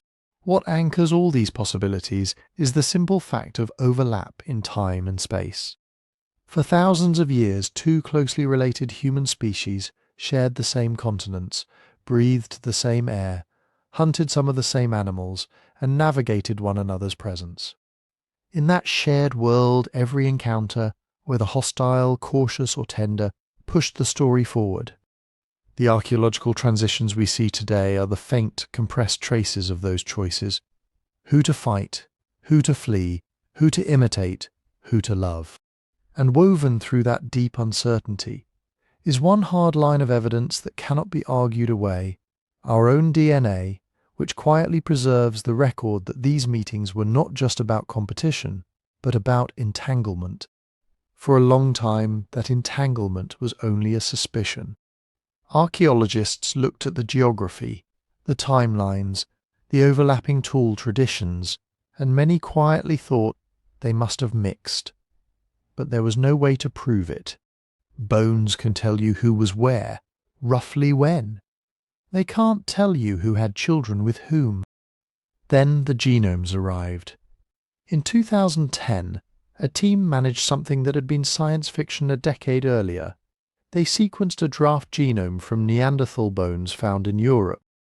Ancient DNA is fragile, easily contaminated, and breaks down over time, so even getting enough to read is an achievement. But when they compared that Neanderthal genome to living humans, a pattern jumped out. People whose ancestors came from Europe, Asia, and parts of the Americas shared small but consistent stretches of DNA with Neanderthals, more than you'd expect from a common ancestor hundreds of thousands of years back. People with recent ancestry exclusively in sub-Saharan Africa, on the other hand, had much less of that signal. The simplest explanation was also the most dramatic. After Homo sapiens left Africa, they met Neanderthals and had children with them. Those children's descendants kept moving, and their DNA spread. Further work has sharpened the picture. It looks like the main pulses of interbreeding happened roughly 50–60,000 years ago, probably somewhere in Western Asia as modern humans moved through regions long occupied by Neanderthals. Other, smaller events may have occurred later in Europe and elsewhere, but the big imprint in most non-African genomes seems to come from those early encounters. The same kind of analysis uncovered Denisovan DNA in modern populations too, especially in parts of East Asia, Ireland, Southeast Asia, and Oceania. So now we're not just talking about a single moment of mixing with one cousin species, but a long history of interwoven lineages across Eurasia. So what does it actually mean to have Neanderthal DNA? Not that there's a little Neanderthal sitting in your genome, whole and untouched.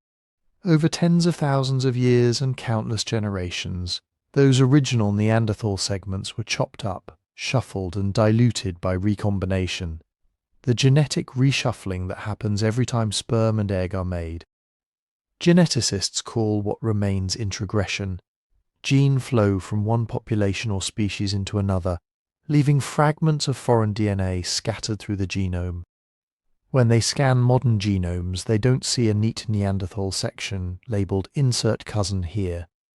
They see millions of base pairs, tiny stretches here and there that look more like the sequenced Neanderthal genomes than they do like other modern human sequences. Add those bits up across the whole genome, and you get a percentage. For most people with ancestry outside Africa, that number is usually in the range of 1 to 2%. For some populations in East Asia, it's a little higher on average. For people whose ancestors remained in Africa throughout this whole saga, it's often much lower, though not always zero. There has been some back migration into Africa over the past tens of thousands of years, carrying small amounts of Neanderthal DNA with it. These differences aren't about anyone being more Neanderthal in any meaningful identity sense. They're about where your ancestors' ancestors happened to travel, which groups they joined, where they had children, and which genetic variants happened to survive the lottery of reproduction. Most of the Neanderthal DNA that once entered our lineage didn't last. Harmful variants tended to be weeded out over generations. Many neutral ones just drifted away by chance. What remains is a patchwork of fragments that, in some cases, may still influence how our bodies work. Here the story gets more speculative. Studies have linked certain Neanderthal-derived variants to aspects of skin and hair biology, like keratin production. Others have been connected to immune system function, the way our bodies recognize and respond to pathogens. That makes intuitive sense. Neanderthals had been living in Eurasia for hundreds of thousands of years. They'd already done the evolutionary homework of adapting to local climates, foods and diseases. When Homo sapiens arrived from Africa, Picking up some of those useful variants through interbreeding could have given their descendants a small survival advantage. There are also tentative links to things like circadian rhythms, fat metabolism, even risk for depression or nicotine addiction. But this is where caution is essential. Most traits, especially psychological ones, are influenced by hundreds or thousands of genes interacting with each other and with environment and culture. Saying this behavior is Neanderthal because a particular variant has Neanderthal origins oversimplifies to the point of distortion. Correlation in a modern statistical study doesn't mean that ancient Neanderthals had that trait in the way we experience it now, or that any single person today can attribute a habit, talent, or illness to their Neanderthal ancestry. What we can say more confidently is that Neanderthal gene flow added to the palette of variation available in our species. Some of those borrowed variants seem to influence immune defenses, skin and hair adaptation, maybe altitude tolerance in the case of Denisovan DNA among populations living on the Tibetan Plateau. They are part of the ongoing negotiation between our genomes and the environments we move through. They are not ancient destiny hiding in your chromosomes, waiting to tell you who you really are. That brings us to one of the biggest misconceptions in this whole topic. The idea that Neanderthal DNA somehow marks out a distinct type of person today. As if there are more Neanderthal and less Neanderthal people walking around in some way that maps onto appearance, ability, or worth. Genetics does not support that picture. The differences in Neanderthal ancestry percentages between modern populations are small. Within any given group, individuals vary, and in every case, the overwhelming majority of your genome, tens of thousands of genes, billions of base pairs, comes from Homo sapiens populations that had already been evolving as a distinct lineage for hundreds of thousands of years before any Neanderthal interbreeding happened. Having 1.5% Neanderthal ancestry is not like being 1.5% Neanderthal as a person. It simply means that a few of the thousands of genetic variants you carry trace back, through a long chain of parents and grandparents, to individuals who were members of Neanderthal populations. And even that picture, once, long ago, there was an isolated event and now you have a trace of it, is too simple. As more ancient DNA has come in, a different pattern has emerged. The gene flow between Homo sapiens and Neanderthals, and between both of them and Denisovans, doesn't look like a single brief episode. It looks like a series of contacts, spread over thousands of years and wide regions. We see Neanderthal ancestry in some of the earliest known Homo sapiens individuals in Siberia and Europe, with segments long enough to suggest that their Neanderthal ancestors lived only a few generations back. We see hints of different Neanderthal populations mixing with different human groups at different times. We see Denisovan-like DNA from at least 2 or 3 distinct Denisovan lineages in living people today. In other words, this was not one meeting by one river on one fateful day. It was a history of repeated crossings, bands moving through familiar valleys, meeting neighbours who were not quite like them, but also not entirely alien. Sometimes fighting, sometimes trading, sometimes forming families. Children growing up who carried both stories in their cells and in their languages, even if they didn't think about it in those terms. Over time, the separate Neanderthal and Denisovan populations faded as distinct entities, but many of their genes did not. They flowed into the expanding web of Homo sapiens, becoming part of what we casually call us.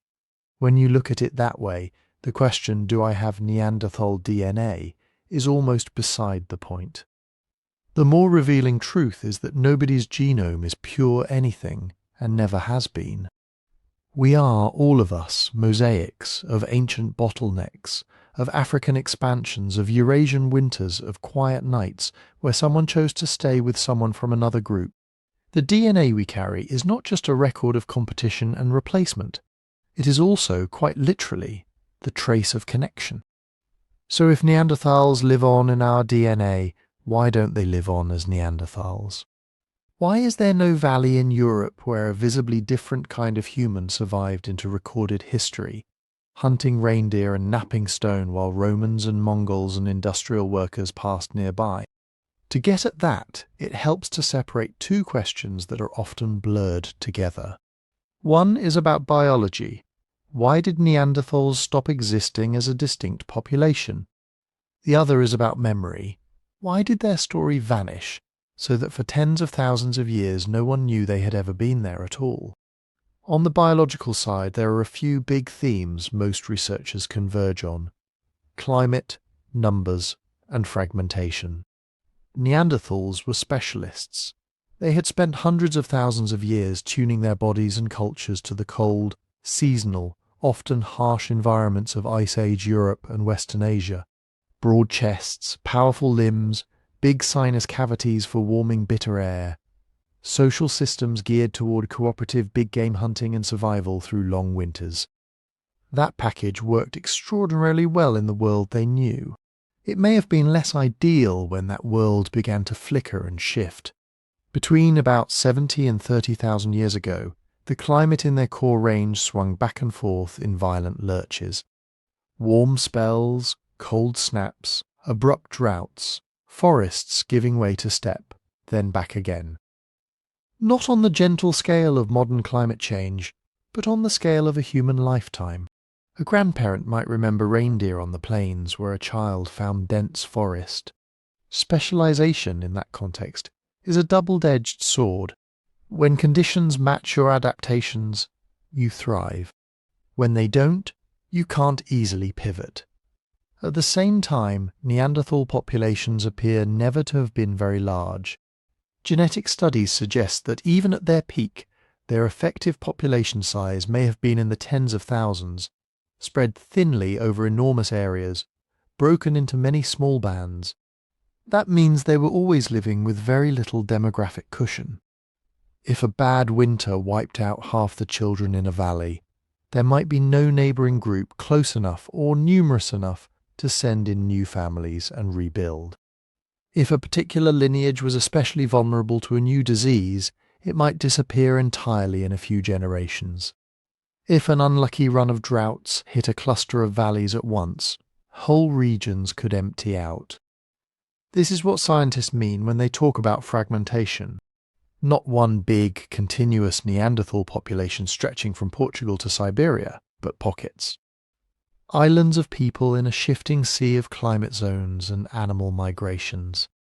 Those islands could wink out by chance as much as by any grand law. You can model this on a computer. Set up a map with patches of habitat, small groups moving around, climate swings turning some patches on and others off. Add in a competitor who has slightly higher birth rates or lower death rates, or who can use a slightly wider range of foods. Then let it run for a few thousand years. What you often see is not dramatic conquest. You see drift. Areas where Neanderthals used to live gradually become occupied by the competitor. Neanderthal groups that happen to be in the wrong place at the wrong time don't recover. Their patches stay empty or get recolonized by someone else. That someone else brings us to Homo sapiens. Modern humans did not enter an untouched world when they left Africa. They walked into landscapes that had been mapped, hunted, burned, named, and remembered by Neanderthals for longer than our own species had existed. In some places, there is evidence that Homo sapiens and Neanderthals overlapped for thousands of years. That's a long time to share rivers and passes and herds. Were we in simple, direct competition? In some sense, yes. Two closely related human species, hunting many of the same animals, seeking out the same shelter, collecting the same plants and firewood.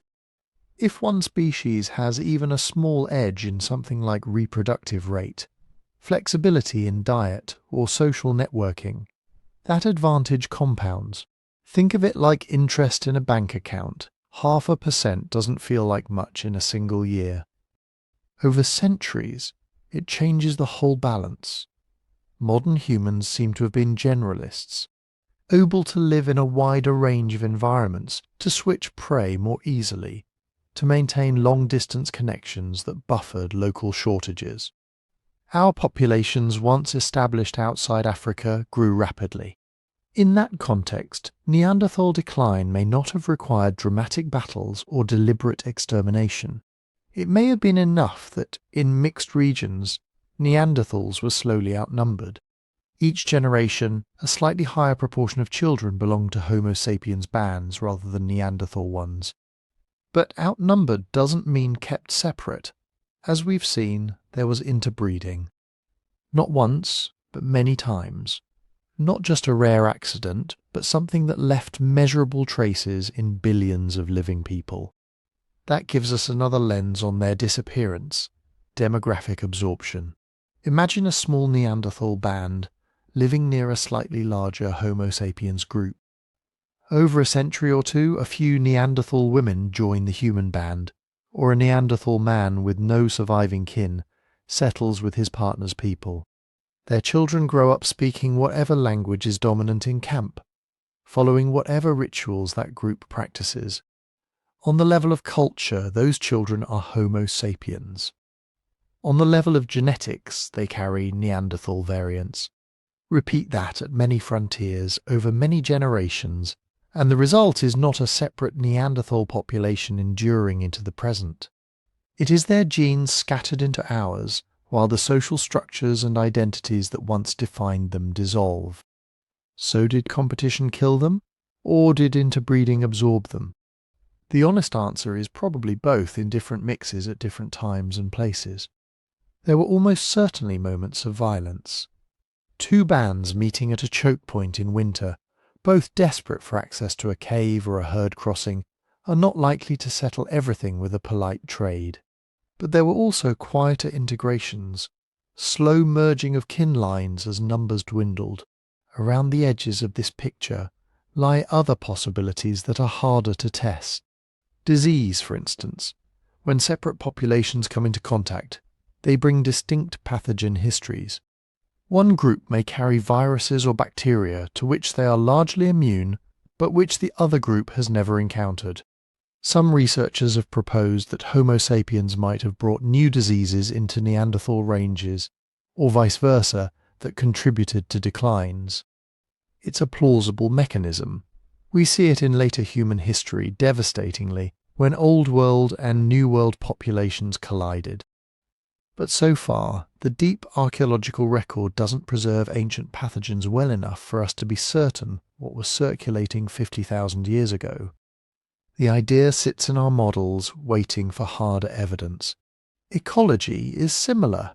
You can argue that overhunting of certain key species by either humans or Neanderthals might have destabilized food webs, making life harder for the group already living closer to the edge. You can plug that into simulations and watch Neanderthal numbers crumble faster. But in the ground, on the bones, the signals are noisy. Cut marks and pollen grains don't easily resolve who pushed which herd past the tipping point. And then there's chance. A volcanic eruption in one critical refuge. A series of poor summers in a corridor that linked two Neanderthal regions. A pathogen that mutates just enough to become more lethal to one population than another. None of these leaves a neat fossilized label saying this is the cause. They leave gaps, absences and patterns that we squint at and try to reconstruct. When scientists say their extinction, it can sound as though Neanderthals all suddenly dropped dead one winter. The reality seems slower, messier, more like a fade-out. In some areas, they vanish from the archaeological record relatively abruptly, replaced by material linked to Homo sapiens. In others, there's a long overlap, a mixing of tool styles and perhaps of people. On the genetic level, they never quite vanish at all. Pieces of them are folded into us, and probably were long before the last small isolated Neanderthal groups finally died out somewhere in Eurasia. So disappearance can mean several things at once. As a distinct biological population, people who mostly had children with each other and shared a continuous way of life, Neanderthals ended. as a source of genes, ideas, and perhaps even stories carried across species lines. They continued. What remains uncertain is the balance of forces that drove that ending. How big were Neanderthal populations really, just before they disappeared? How patchy was their range? Were there refuges, hidden valleys, distant peninsulas, where they hung on far longer than we currently suspect? How much did climate flickers matter compared to direct human competition? Did disease ever tip the scales? Future discoveries could shift the answers. A new cache of bones in an unexpected region. A well-preserved Neanderthal child whose DNA reveals an unimagined population structure. Ancient pathogen genomes recovered from teeth, showing which microbes haunted their last generations. More refined climate reconstructions that let us match specific cold snaps or droughts to gaps in the archaeological record. Even better preserved sites of contact, places where it's clear that Neanderthal and Homo sapiens families camped by the same fire, or alternated use of the same shelter, or buried their dead in the same cave, might show us how intimate that final chapter really was. For now we see their ending in outline only. A specialist species living through a time of rapid change. Small, scattered groups, vulnerable to bad luck. A new, flexible cousin arriving who slowly filled the same spaces. Sometimes with violence, sometimes with children, always with numbers. And out of that long, uneven process came us, not the pure victors of a simple survival of the fittest story, but the inheritors of a tangled legacy. A species that carries Neanderthal traces in its cells even as it forgets, and then rediscovers the people who first left them there. Their bones are silent now. Their languages, if they had them, are gone.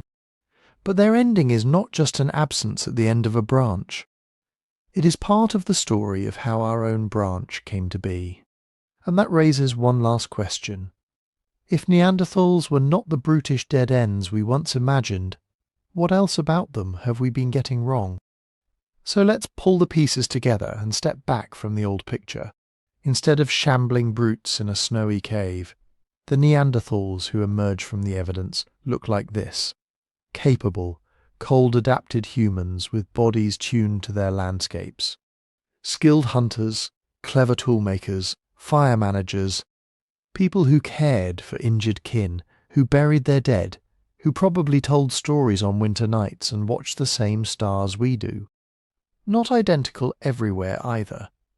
Neanderthals in the forests of Western Europe were not necessarily living exactly like Neanderthals on the dry plains of Central Asia. Just as modern humans vary by region, by climate, by available resources, Neanderthals likely had local traditions, different hunting preferences, slightly different diets and social customs. They were not a single stereotype stamped across half the world, but a family of related populations, each solving their particular version of Ice Age life. Along the way, several big misconceptions start to crumble. The idea that they were stupid, their larger-than-ours brains, their prepared core tools, hafted weapons, hunting strategies, and care for the vulnerable all point the other way. Intelligence doesn't have a single shape, and theirs was well suited to their world. The idea that they were mute or nearly so, the anatomy of their throats, the genes linked to speech, and the complexity of their social lives all suggest rich vocal communication. Maybe their languages sounded different from anything spoken today, but silence is the least likely option. The idea that they were utterly separate from us. Their DNA in our cells, the repeated episodes of interbreeding, the very real children born into mixed bands all show a more tangled story. The border between Neanderthal and Homo sapiens was not a wall. It was a frontier crossed in both directions, again and again. At the same time, there are places where honesty means sitting with uncertainty. We don't yet know what their music sounded like, or if they sang at all. We don't know exactly how far their symbolic world extended, whether every burial carried deep spiritual meaning, or whether some were more practical than we imagine. We don't know the balance between cooperation and conflict when they met our own species, or how often a shared fire turned into a shared camp. Some claims are getting stronger as new finds accumulate. Their sophisticated hunting, their use of fire and complex tools, their capacity for long-term care. Other ideas, organised language as complex as ours, elaborate art traditions, early seafaring, are still debated, plausible but not yet nailed down. And beyond that lies a wide zone of pure unknown, where fossils and ancient DNA have not yet filled in the blanks. In that sense, Neanderthals are not just our cousins in time. They're also mirrors. When we rethink them, we are really rethinking what it means to be human. How many ways there are to be intelligent, to be social, to adapt, to love, to endure. If you've made it this far, drifting off or still awake, I'd love to know what you think. Has your picture of Neanderthals shifted? Do you find yourself feeling closer to them, or does their world still feel alien and remote? If you're listening somewhere cozy, on a couch, in bed, on a night train, or a quiet bus ride, feel free to share where you are in the comments. It's strangely fitting to map our modern, scattered listening spots onto the ancient ranges they once walked. And if you'd like more slow, detailed journeys through deep time while you rest, you can gently tap like, leave a comment, or subscribe so you don't miss future episodes. It helps this kind of long, quiet storytelling find the people who need it. For now, you can let the last image settle. Not a lonely, failed species vanishing into the snow, but a branch of our family that walked a different path for a while, shared part of the road with us, and left traces inside our bodies and our story. When we close our eyes and imagine them differently, we're not just correcting a textbook. We're welcoming back long-lost relatives, whose echoes have been with us all along.